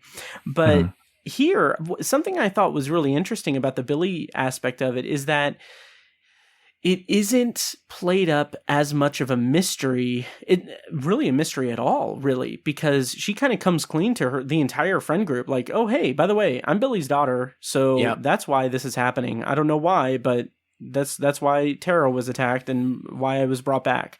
Yep. And so we're jumping around a little bit, but the scene where she reveals to Tara all of that stuff, that was her weakest scene. Oh, yeah. When she does that, and I went out and I tried any drug that I could get. Oh, yeah. I was like, ugh, that's a little. That is a bit melodrama there. It was very melodramatic. Yeah. I don't know. Yeah. We're just being critics here. That was a weakness for me. Yeah, I can see that. It didn't bother me that much, but I can understand that for sure. I kept wondering, and that's another aspect of it too, and then we'll get to the Dewey stuff, but that's another aspect of it that I found kind of interesting is that it, like, their mother is like out of town in London, and like there's nothing else about the mother at all. Like, I kept thinking, like, is that going to be like a reveal of like a character from the first or something? Yeah. But it's not. And I feel like that in and of itself, and this might be a big stretch, is kind of a kind of a nod to like Wes Craven and like Nightmare on Elm Street, where like that era of horror movies where the adults aren't a factor in it. It's just the teens. Yeah, for sure. Yeah. Oh, what was I going to say? Oh, was there any part of you that felt like Sam was the killer? No. How long did you entertain that? I honestly did not entertain it at all, simply because of the Skeet Ulrich of it all. Because I feel like if it was her, they wouldn't have done that. They wouldn't have gone to that length to have that be part of her story. Like, it would have been more of a reveal for the end of the movie, or midway point through the movie. I see. So yeah, how about you? I thought it for a second. It faded after a while, but there was the scene. You know, I didn't think about it until the scene in the hospital where Ghostface attacks her. Oh yeah, in like the rec room or the like snack room or whatever. Yeah. And Jake turned to me and he's like, "Do you think that's like her?" And like she's, and I was like, I hadn't considered that, but possibly. Yeah. I kind of wondered if for a moment, I wondered if that was a real attack or if she was having like a mental break or something. Well, that's kind of what's tough about that scene. There is there's a surrealness to it, and I don't know if it's the way it's shot. I don't remember particularly, but you know, she has a vision of her dad. Yeah, and then there's a scene. You know what? I would be okay if she has a vision or a moment or an episode, because one of Jake's criticisms after the movie was like, nobody saw Ghostface walk in to that hospital. There's cameras there. That's dumb. And I was like, yeah, but I mean, also I'm willing to buy it. I mean, that one didn't bother me too much, but no, that would satisfy him at least. Yeah. But also Ghostface historically in the franchise is, and that's something that I kind of felt like rewatching the movies over the last couple of months. It's kind of cheesy the way that it's like, oh, Ghostface is like turn away, and it's like the Batman moment where he like turns away and then you look over at him and he's gone, and it's like, oh, he's vanished, but it's like, no, he's a mortal person. Like, he run outside the door and see where he's running. Like, right. Yeah. Right. But I do feel like there was a little bit of a misstep with the reveal of the Billy aspect of it, because I think that it would have been more interesting if she had revealed to Tara that she was the daughter of Billy Loomis before having the vision, because I think that would have played a little bit better. Yeah, maybe. Yeah. That's a minor nitpick, but shall we talk about Dewey? So they go meet Dewey. Yes. How did you feel about seeing David Arquette as Dewey again? And then how did you feel? You know, there was an interesting feeling for me watching it, and then I'll let you answer my question. Sure, go ahead. I hadn't seen Scream 4 in a year or two, and we just watched Scream 1. So there was a bit of like, you know, reverence for the original, where it felt like, oh my gosh, it's been 25 years, when it's really only been 11 years. Right. It's like, we kind of know where Dewey's been. So anyway, how did you feel seeing him? And then what about his current situation? I will say this, and this is getting ahead of it and everything. I do think that this is David Arquette's best performance as Dewey Riley. I think he is just phenomenal in it. I had suspected that they were going to have like Gale and Dewey broken up, if only because I feel like it would have imitated real life that they were divorced and everything. But also I kind of just got that vibe from the trailer anyway. But this is so like mean. And it's not me, but like my one of my friends from the IFGA, Richard, he had posted his review of Scream 4 from, I think, back when it came out, and like I read part of it, and like he thought that David Arquette was terrible in Scream 4, which I disagree with, but to each their own. Yeah, but he said something to the effect of, no wonder Courtney Cox and him split up, because I would have left him too if I saw him in this movie or something. Oh, dang. brutal. It's very brutal. But I just wanted to just mention that because it made me laugh. But anyway, his situation in this, first of all, I love those little subtle things where, like, he has I don't know if it's an urn or just a plaque or something that just says Tatum. Yeah, such a like nice touch. Yeah. Yeah. And I think that I really loved this kind of gruff, kind of like down on his luck kind of guy. He's been through a lot, and then he lost his wife or his he got divorced, and now he's living on his own, and he's pining after his ex-wife while drinking in the morning and everything. It's kind of cliched, and I love that. I love that Richie says that he's like dime store Sam. Sam. What is his name? Sam Elliott. Oh, Sam Elliott. Yeah. Like, I thought that was just great. Yeah. But I love it because he's not like this dark persona or anything. He has his darkness and everything, but then the movie infuses him with that classic Dewey-ness where he's making the call. He makes the call to Sid and tells her about it, and he's making these phone calls specifically to tell them to stay out of Woodsboro. And I love that for him because he's the protector. He's like the like Randy says in Scream 2, Sid says this in Scream 2, our surrogate big brother.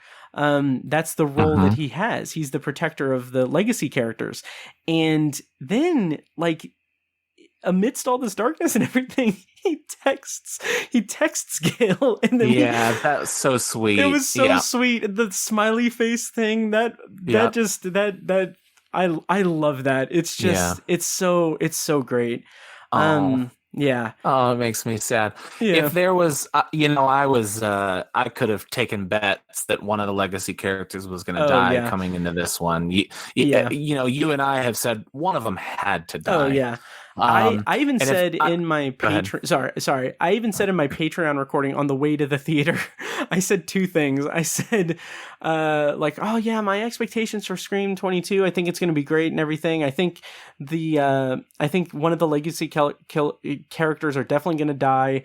It's definitely going to be Dewey, and for some reason, I don't know what his character is, but I kind of have a feeling Jack Quaid might be a killer.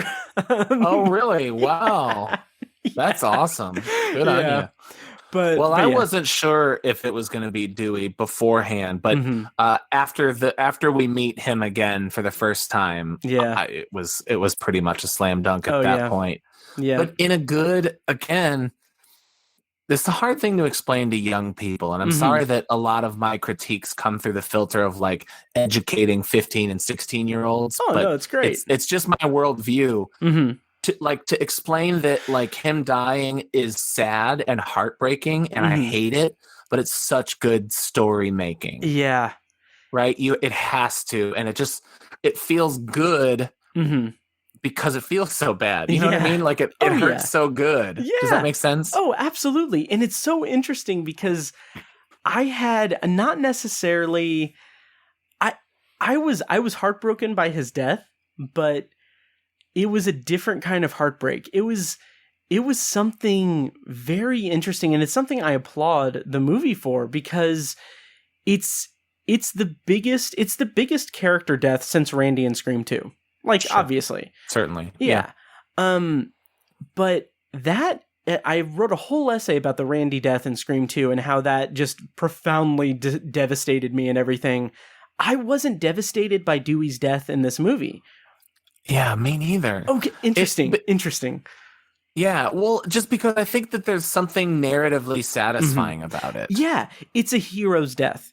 It's a hero's death. That's right. He had my heart breaks. My heart breaks for this character that I've loved for 20 years. Right?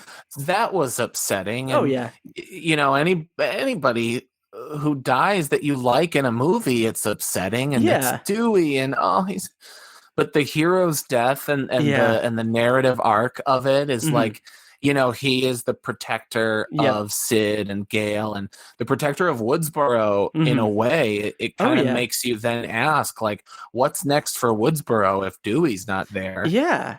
And also the fact that his whole, like his arc through the movie, as it's revealed in his scene with Gail, is that he left in the night. He left the marriage. He thinks of himself as a coward, and she's reassuring him, saying like, you're not a coward. You're just not built for New York or anything. Right. And so like, this is his, because he belongs in Woodsboro. Yeah. And this is him proving he's not a coward. He's not going to run away from like a killer that is not fully incapacitated, because he remembers the line from shoot him in the head. Scream 3, you have to shoot him in the head. And just like, I love it. And it's mean and tragic, but kind of fitting that Gail's phone call interrupts it. And that's what gets him, gets the killer the upper hand. One thing that this is nitpicking and everything, and we're probably jumping around a bit, but the actual, that's another reason why I wasn't devastated by the death, because unlike Randy, it's not a shock death in the same sense, because it's pretty clear something, like he's not going to make it at that point. Yeah. Oh, he put them in the elevator and that's it. Oh yeah. But also, it is just such a cool freaking death, man. It is so awesome. The 2 knives lifting him, like gutting him. Oh my God. Yeah. And it's good. Isn't it weird that you kind of want that? You kind of want like a really vicious death for a character you love. It's just, it is what Scream does best. It makes you cringe through the horror and laugh through the horror as well. Yeah. It's just so satisfying. The one nitpick I have for that is, because obviously that's Amber killing him. Right. And I'm like, does a teenage girl really have the strength to lift up a grown man? Again, really? That's not a nitpick for me for some reason. Oh, it doesn't detract from it at all.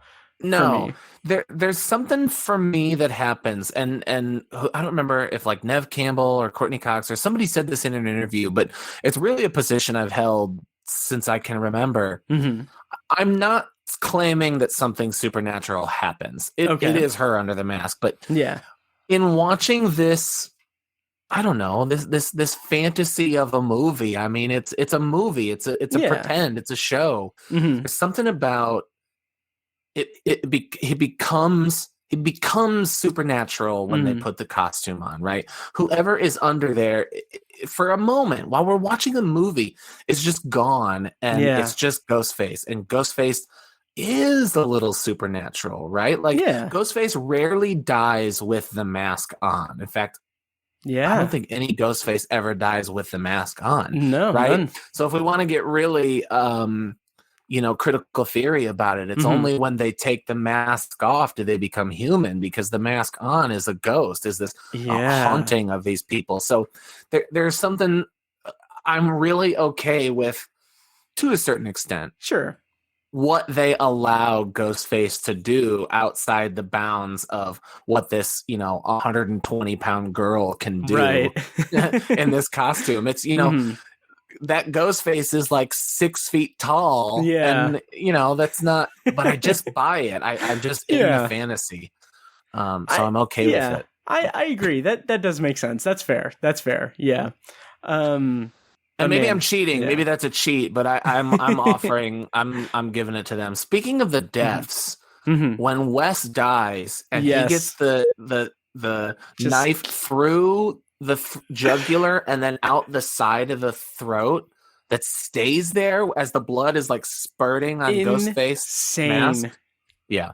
I love it so much. And that was a good real one. Quick, to back to the Dewey death, just real quick. I loved that's where the "it's an honor" line is. Like, me too. I like it better than for Sydney. Yeah. Oh, me too. Oh, wholeheartedly. There's a Sydney. She's something else in this movie. Mm-hmm. She's not. They said they saw what 4 was, and they're like, we're not going to make that. Like, Sydney gives Gail the gun at the end. It's an honor is for Dewey. I mean, not to say that they're overlooking Sid at any point, that she doesn't get her moments either. But there's I don't know. It was a different perspective on Sydney this time around. Yeah. She wasn't afraid. It wasn't like, how am I going to do this again? She's like, she's just we like, survive. all right. Yeah, that's what we do. Exactly. And I love that for her. As underused as she is, kind of. I respect it. I think that it's the right thing to do. And that's one of the reasons why I am so glad with the motive of the killers, that it has nothing to do with Sydney, like at all. Right. Yep. Because 5 entries in the franchise all about Sydney Prescott, and like her story is done. Her story is over. And I like her as the person who is guiding the new final girl, that passing of the torch kind of thing. Yeah. Literally. Yeah. Literally. Right. Yeah. Right. So great. Yeah. But yeah, back to the West death. That sequence, like we will talk about the erasure of Scream 3. Yeah. We'll get there. Yeah. But I love that the setup of the death for Wes and Sheriff Judy is like it is like we've talked about, and the movie even says it's a reference to Psycho for sure, because it's a shower scene. Oh yeah, it cuts to the shower coming. Yeah. And I mean, Ghostface even says like, "Have you seen Psycho?" But for me, that whole sequence is an homage to the opening of Scream 3 with Cotton going home and getting to Christine, who's in the shower, and to save her and everything. Like, and I'm mercifully, there's no Creed playing in the background. Exactly. On the stereo, though. Oh yeah. I really hope someone makes like a fan edit or something. Yeah, do it. Yes, do it. Yes. What if? As he's getting ready, plating out for the sushi. Yes. With arms wide open. As he's putting the plate, because that's great. I love that. I love that so much. But also the little nod to Scream 4 with the note about the lemon squares. That's kind of cute. On the fridge. But man, that kill was amazing. And yeah, I thought that whole set piece was really great. Oh, they hammered on the you open a door and nobody's there trope a couple times. Yeah, and, I'll kind of give it that because they're playing in this slasher zone, so it's fine. But what I like about it is like the mundane activities he's doing. Oh, right? Yeah. He kind of gets over being scared. It's not like Gale in the sound studio in part 2. Yeah. It's not Cotton at the beginning of part 3. It's right. this kid like getting ready for dinner. I'm going to pour a glass of water. I'm going to get the plates ready. Yeah. I thought that juxtaposition of like normal suburbia, and then obviously extreme violence. Yeah. I love that kind of stuff. That's good. And if memory serves, I mean, it's Sheriff Judy is like the only death since Randy in Scream 2 that takes place in broad daylight, I think. Oh, gosh. Because I can't remember. Yeah, at least like outdoors in sunlight. Yeah, I think you're right. Yeah, kind of interesting, but yeah. Somebody right now is screaming, so-and-so in Scream 4. Yeah.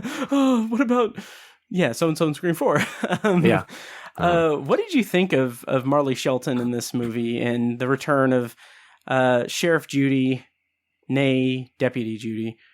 Yeah, she's fine. Yeah. I don't know. Yeah. The movie had more. This movie knew what to do with that character. Scream 4, she was way too, like, that was the most on the nose red herring kind of thing, and it was so weird. Yeah. Yes. Yeah. Did we kind of skip over before we kind of get to the climax? Did we skip over? I know that we skipped over Martha Meeks. Oh yeah, and Mindy and Chad's mom and that whole scene. Yeah. Do we want to talk about that at all? We do need to talk about that.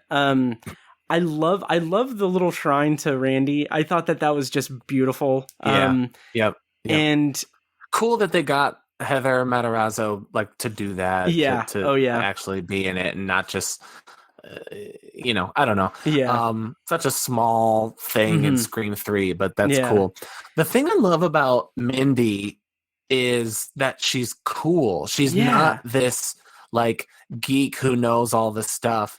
I guess in a way she's kind of like another updated version of Kirby from Scream 4, who is kind of a similar, Randy type role. Who, as per this movie, is canon to be a survivor. Still alive. I love that so much. Yeah. I listened to an interview on the Horror Queers podcast, and they had Kevin Williamson. I haven't listened to that yet, but I read like the breakdown of it. Yeah. So to talk about his now meaningless plans for Scream 5 and 6, Kirby was dead to him. Okay.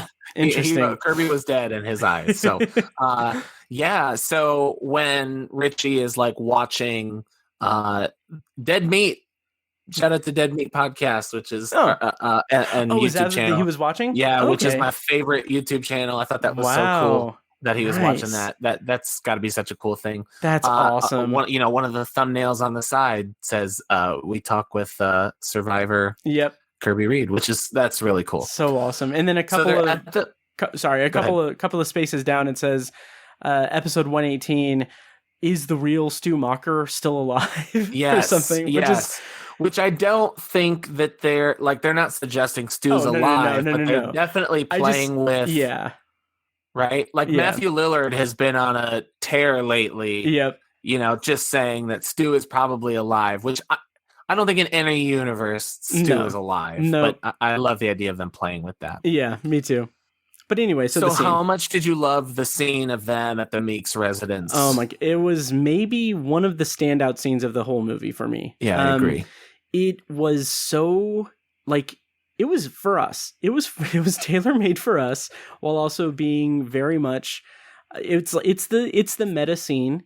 And it is tailor-made for us because of, everything that we've gone through the last 25 years and how Scream has shaped us. Yeah.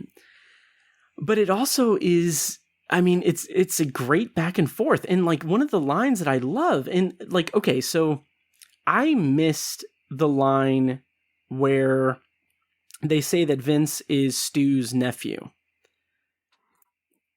Oh, did you miss that me too? Okay, yeah, entirely. I missed that both times because it comes directly after that amazing back and forth between Wes and Dewey, where Wes says that you're divorced and still pining after your ex-wife, and you're at the bottom of a bottle and everything, and then Dewey. I love Dewey so much. He says, well, maybe you're the killer because that cuts deep. Yeah. And so the theater went off for that one. And like immediately after that, I think like Amber or Liv says like, oh, and Vince's mother is Melissa or Miranda Macher. Interesting. Melissa Macher. Yeah. I remember hearing something, but like moving on to the next line, and like I think I turned it. I was like, did they say Stu? What about Stu? Nobody knew. So interesting. That's an interesting catch. Yeah. So I'm gonna. I guess it's a. I don't know. It's a brag, I guess, but sure. There's not really anything to brag about it. I guess it's a. I'm gonna reveal my ego here. Okay. So when Mindy gets to the front of the room and is talking to them and talks about like the difference between requels and legacy sequels and legacy sequels. There was a brief moment where I was like, oh my God, are they going to reference my article on Bloody Disgusting? I love it. But like, I turned to Jake and Jake was like, oh, dude. And I'm like, okay, am I crazy here? Or are they like I wanted her to say, the jury is out, but they, some people refer to it as a legacy sequel. Cause, I mean, I did not coin the phrase, obviously, but, I published that article on Bloody Disgusting. And when I said that to Jake, he and I in the car were like, we blew up. He was like, dude, I thought they were going to, I was like, that'd be crazy. How insane would that have been? Like, oh my, I would have stood up in the theater. Yeah. Oh yeah. Yeah. Oh my God. And the reason I say that, I mean, I know that is far out. That is far out. I get that. But like the fact that there was the dead meat reference. Yeah. Like these people are all over Bloody Disgusting exclusives, right? So there was part of me that, and still, again, I'm being a little egotistical here, but like, I wonder if they read my article. Yeah. I mean, it's 100% not outside the realm of possibility. Honestly, I would say I would be shocked if Radio Silence didn't read it. Honestly. Yeah. Yeah. So I don't know. That was a cool, like for a minute, my heart was beating. I was like, that's awesome. What they call these types of movies? I know something about that. I wrote an article one time. I've got to say, that's adorable, man. Thanks. I love it so much. I'm going to have a big ass grin on my face when I see it again tomorrow. Yeah. Me too, man. That scene is fantastic. Absolutely. There's not a whole lot we can say about it that you kind of don't already expect from it. I love the little details, like there's the Stab Blu-ray box set up in the corner, which I thought was kind of cool. Yep. Just a little nod. So, all right, well, kind of hit the fast forward button again. Yeah. Let's talk about the climax of the movie. Yeah. Right. Are there any other kills or anything we need to talk about? Not really, because it's all going toward the Stu's house. Yeah. So they're going toward Stu's house. So a couple things. They in the hospital. Sam and Sydney kind of have a bit of a confrontation, and Sam's like, just leave and whatever. It's a meeting of the final girls, and they go their separate ways. And Sid and Gail, of course, are like, yeah, we're going. We're going to follow them. Right. So they're in the car, and there's a conversation, and you and I spoke about this right after the movie, where Sydney and Gail are like reflecting on what's happened the last 25 years. And Gail says something to the effect of like, none of this would have happened if I had written that book. Right. And I'm like, interesting. That's an interesting thing to say. Yeah. And then Sid says, no, this isn't your fault. This happened because Billy decided to kill a bunch of people, right? Because Billy is a psychopath. And I was like,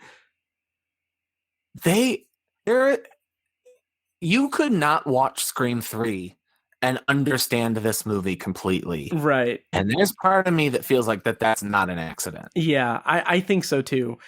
I absolutely think that there is, as you said, some erasure of Scream 3 in that moment. Roman. Yeah. Oh, absolutely. For sure. Oh, yeah. Although, can we talk about one of the coolest like Easter eggs in the movie?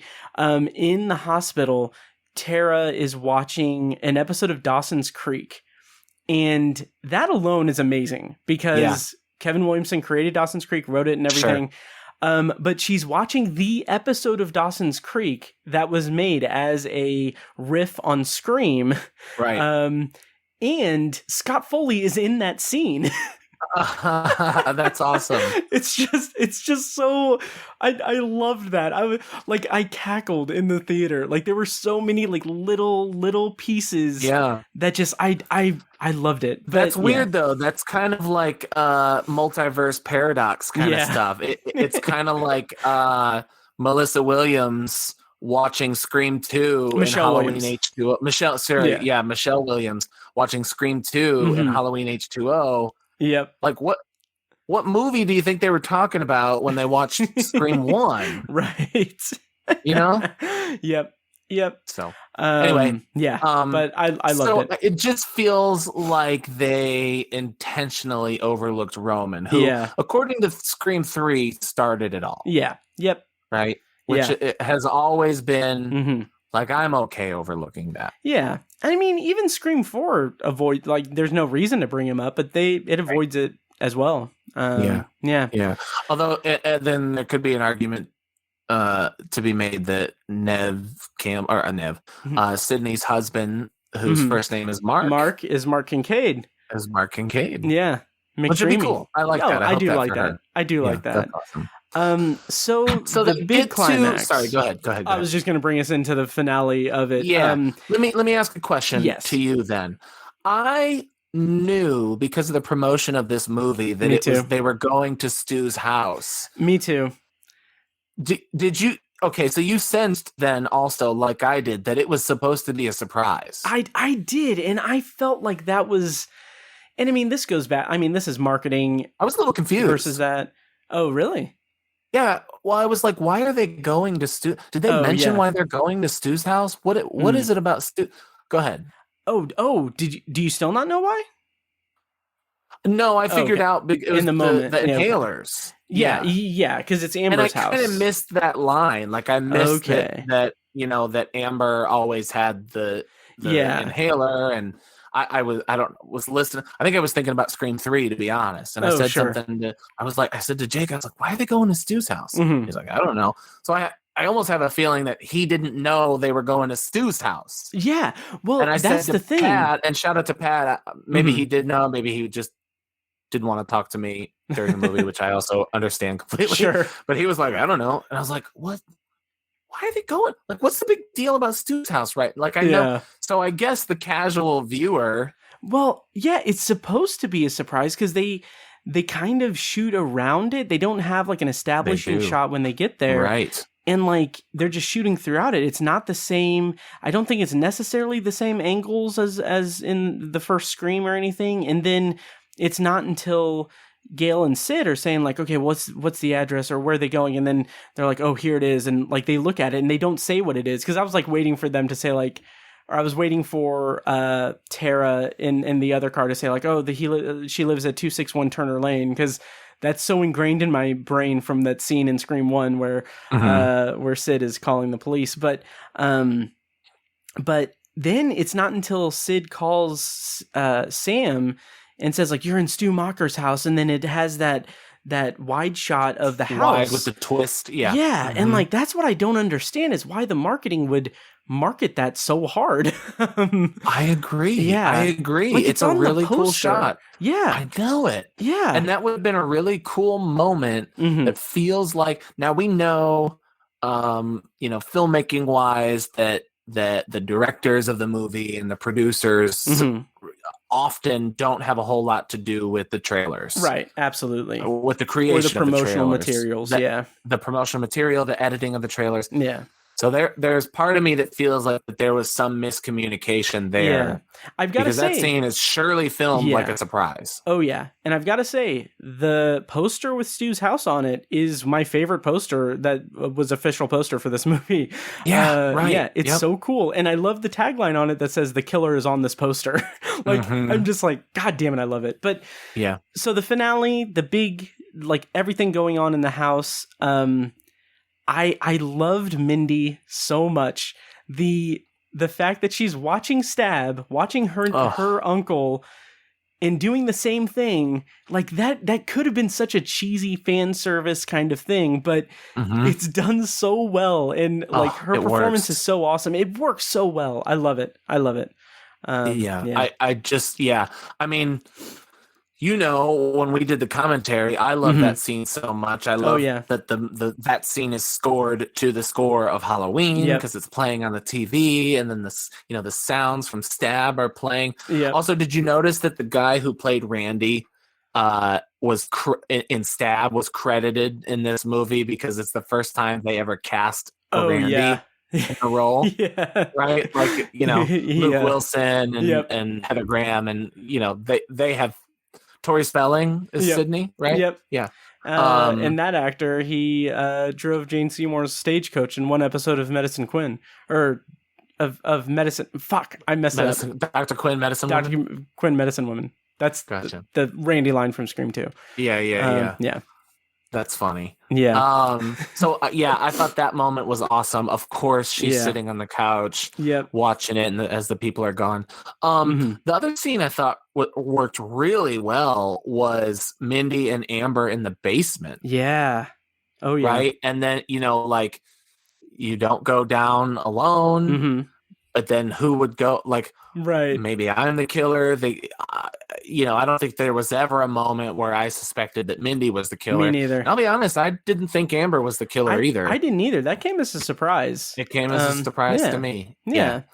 Do you want to talk about that the killers and the motives and everything, or do we want to talk more about the house? No, let's do it. That's fine. So the killers are Amber and Richie. Yes. How did you feel about that, and how did you feel about the motive of the killers? I love it a lot. I think it's awesome. I think this movie, forgive the cliche, but it kind of had its cake and ate it too. Yeah. This movie is kind of making fun. It's making fun of two things while also, I don't know, making fun of itself or paying homage to Scream. I don't know. So the movie is sending up two different things. It's talking about requels, but it's also talking about toxic fandom. So it kind of takes aim at two different things, which for me feels like the first time that's ever been done. But I love that. I think that that's effective. Yeah. And I don't know that it's any less believable than Jill's motive in Scream 4. I mean, Scream 4, super prescient. I mean, you know, things got even worse on the internet after that. You know, and fame and, you know, adoration and everything she was going off about.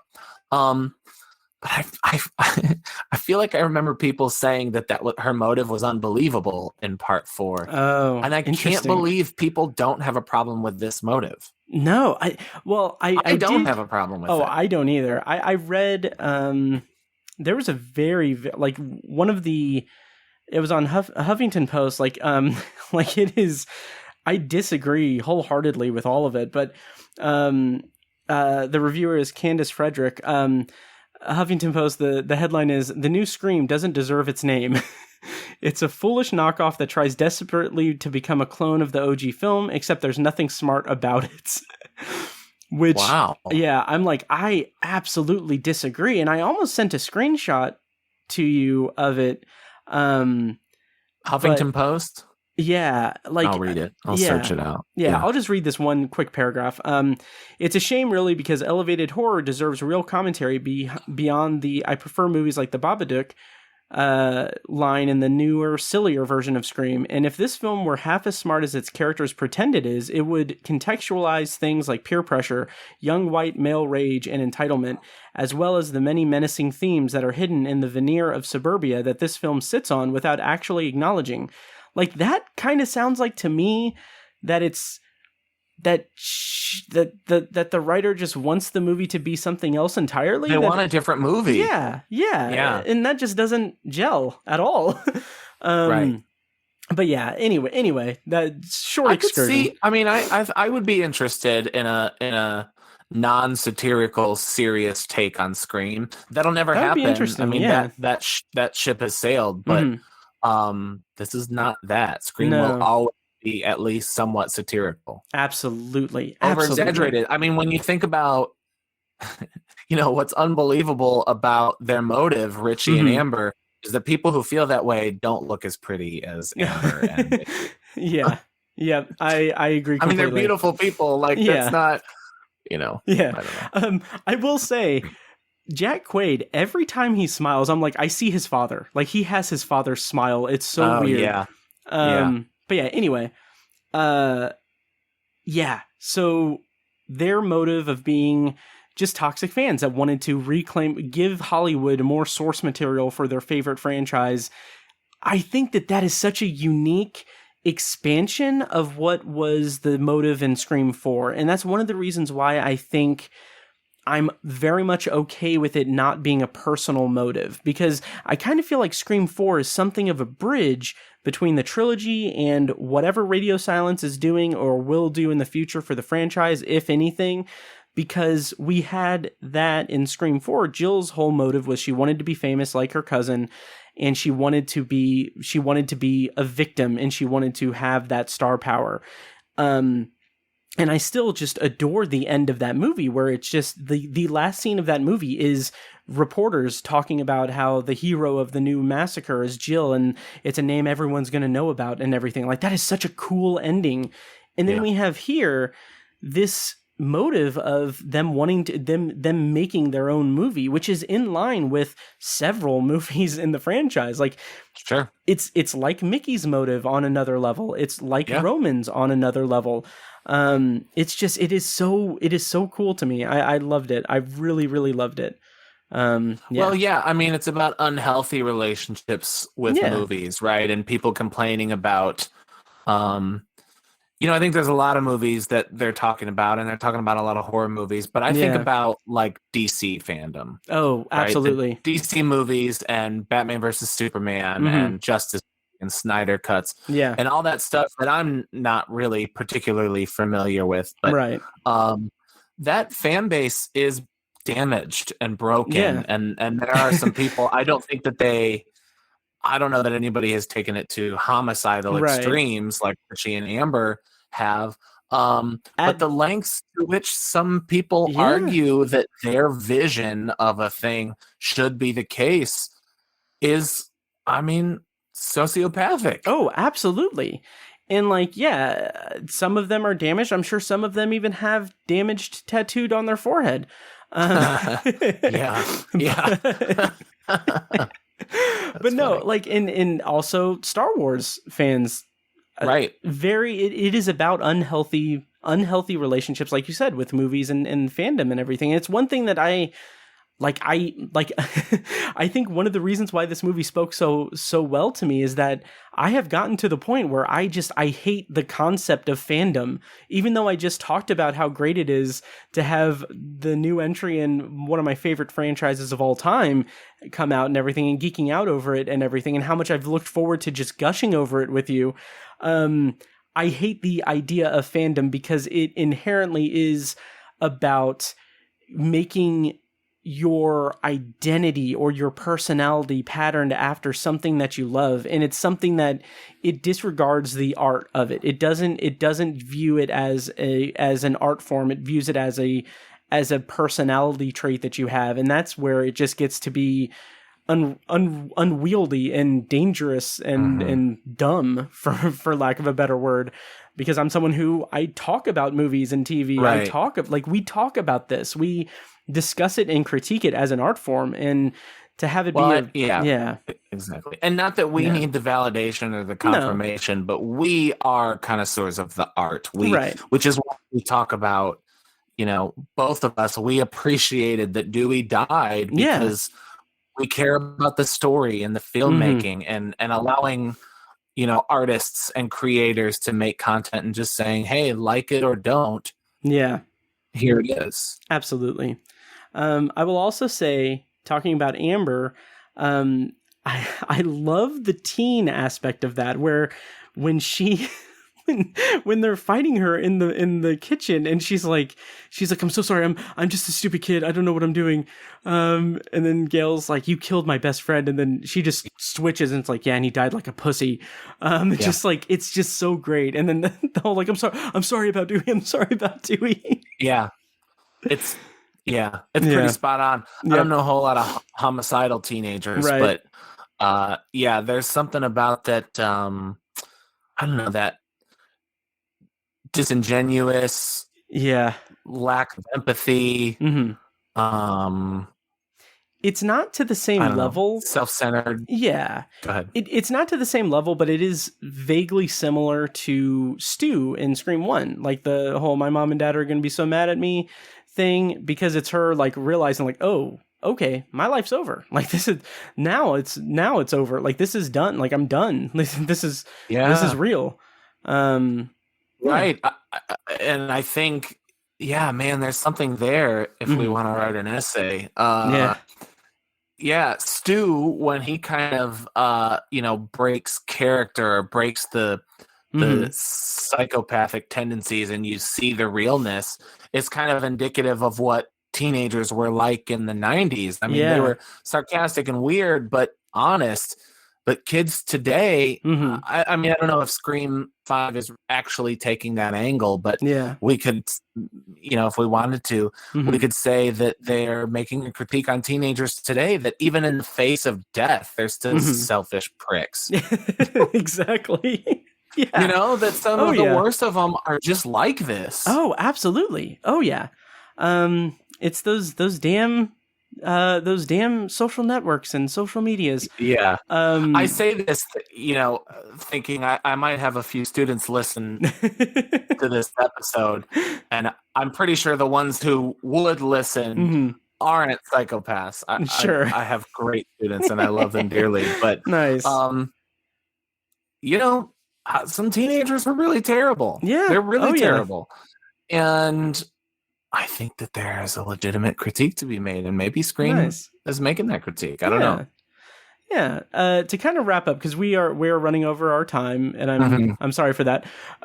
It's fine. But the Sam, the final like vision of Billy, and her kill of Richie, where she that's awesome. Yeah. Oh my God. It was cool. Like as much as I'm indifferent to the Billy aspect of it, like the vision of Billy, I thought that was so cool. The like don't fuck with the daughter of a serial killer. Like that harkens back to Scream 4 with the don't fuck with the original line. Yep. And then just like the berserker mode of stabbing him and everything is just so great. So great. Yeah. It reminded that whole bit was great. Oh yeah. It reminded me a little bit of The Descent. When she comes out of the like tunnel and she's covered in blood and she's screaming a little bit, like vaguely, but yeah. So anyway, I don't know. I need to look into this, and maybe there's an essay brewing here too. Nice, but the vicious constant stabbing, feels like a fairly new trend in horror. Oh, I mean, new as in like maybe last 10, 12 years. But like you look at 90s slashers, for instance, there's like one stab and done. Yeah, or like a stab and then they gut them. It's noticeably different in this franchise, in this entry, for sure. Yeah. And I it's love in it. here, but it's not the first time I've ever seen the killer stab many, many times. In Malignant, James Wan's Malignant, like vicious, multiple stabbings. Yeah. Which, not to end this on like, gross, creepy note, but like, sure. When you watch or read about true crime and it's like so-and-so was stabbed 27 times, you're like, how? I feel like they're starting to put that in movies now. It's a little creepy, a little dark. Sorry about that. A little bit. Yeah, that's true. Yeah. Oh, good stuff though in the movie. Yeah, good stuff. Hey, murders and things. Murders and things. I guess, to kind of tie it back around to the beginning, or one of the early things we talked about, what I love about the franchise, and this one holds true, is that there's no suggestion that there's a sequel, or at least the ending doesn't hinge upon the potentiality of the sequel. Right. I love that there's no mid-credits scene. There's no tag. There's no hint. We don't need it. This movie is over. Yeah. How do you feel about the franchise moving forward? What would you like to see? I was going to ask you the same question. I'm sorry. No. I beat you. I love it.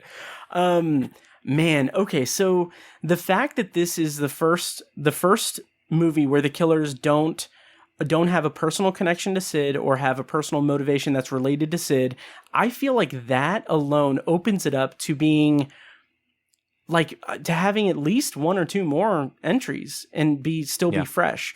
And I hope to God that this is the last we see of Sid and Gale, because I don't want them to be back and I don't want them to be in danger. Right. Yeah.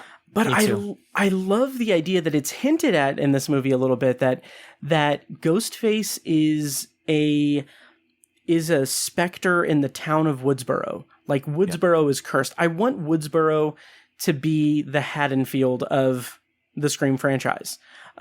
Which, by the way, I adored the line in the car early in the movie with Sam and Richie where Sam is explaining like what the stab movies are and everything, and he's like, that's Halloween, right? It's Halloween. Yeah. I was like, God damn it, that's awesome.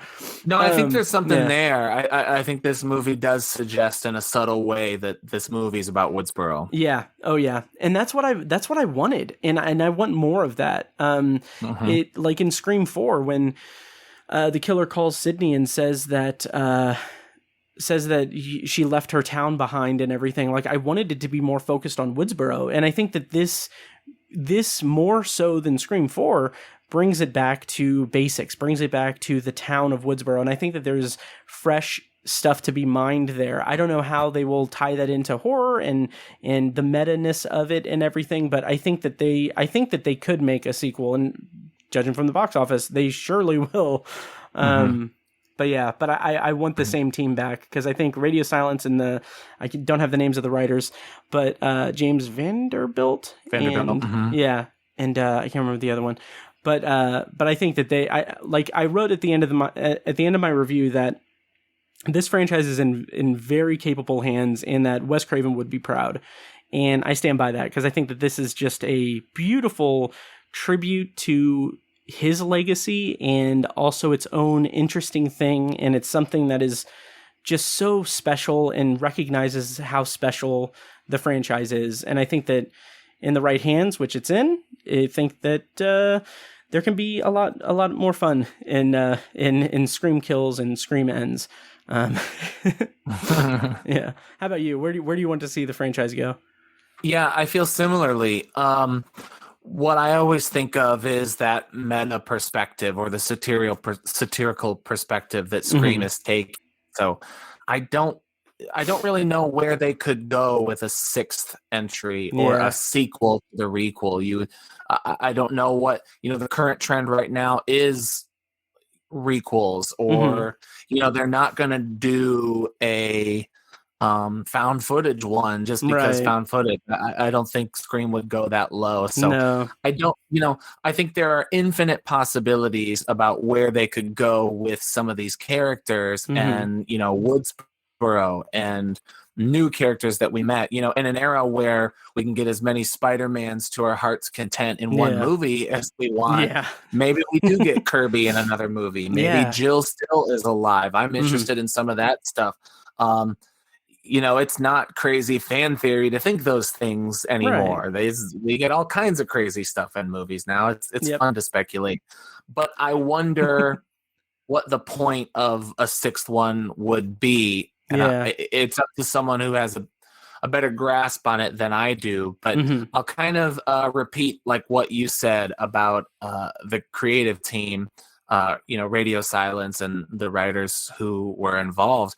What this version does so well, aside from being satirical, is I do think in a lot of ways it looks back. I mean, it's a love letter to Wes Craven. It's a love letter to the first movie. Yeah. It's a love letter to Sidney and Ghostface as a supernatural entity. It's a love letter to Woodsboro. I think there's a lot about this that looks forward. I think there are differences in it. There's differences in the tone. There's, the color of the film looks a little bit different, as if to say, this is for Wes, but this isn't Wes. This is something new. And I am thrilled at the idea that if there's more, that they would be involved, that Radio Silence would be involved. There are certainly plenty of likable characters that could return in another one. And, I think good slasher franchises should continue. I don't know how. It's not up to me. I just, I'm looking forward to what it is, because I think it's almost a lock that we're going to get another one. Oh, absolutely. And even if it sucks, I'm so excited.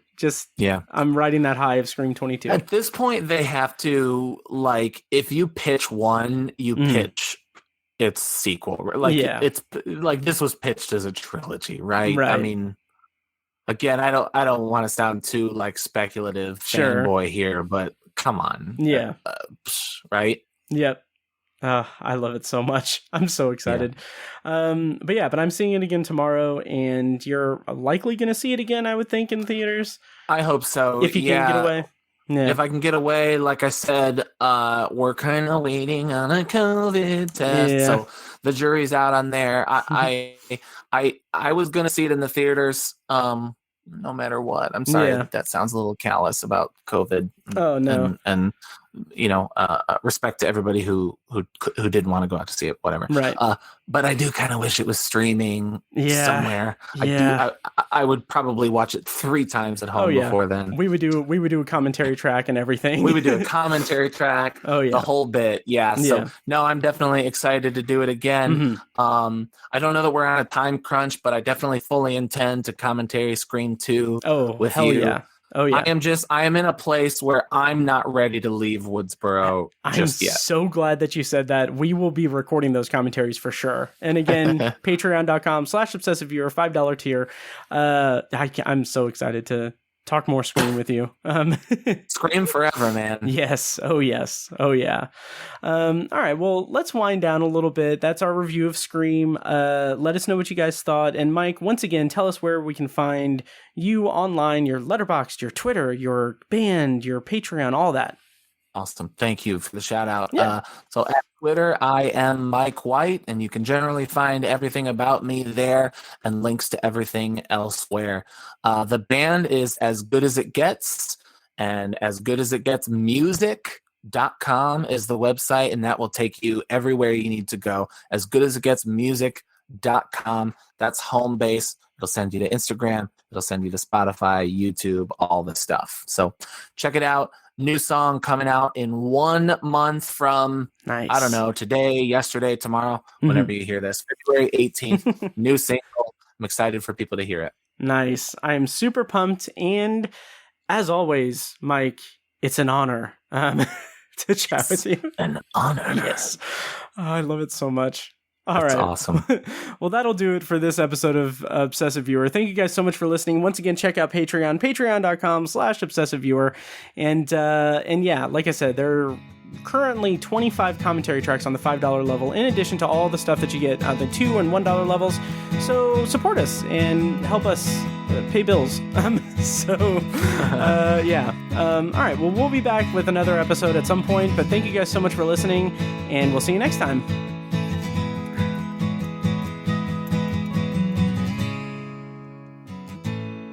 And now, here's a short clip from our Patreon-exclusive RSS feed. To hear the full clip and more exclusive Patreon content, go to patreon.com/obsessiveviewer and become a patron at the minimum rate of $1 per month. Thank you and enjoy.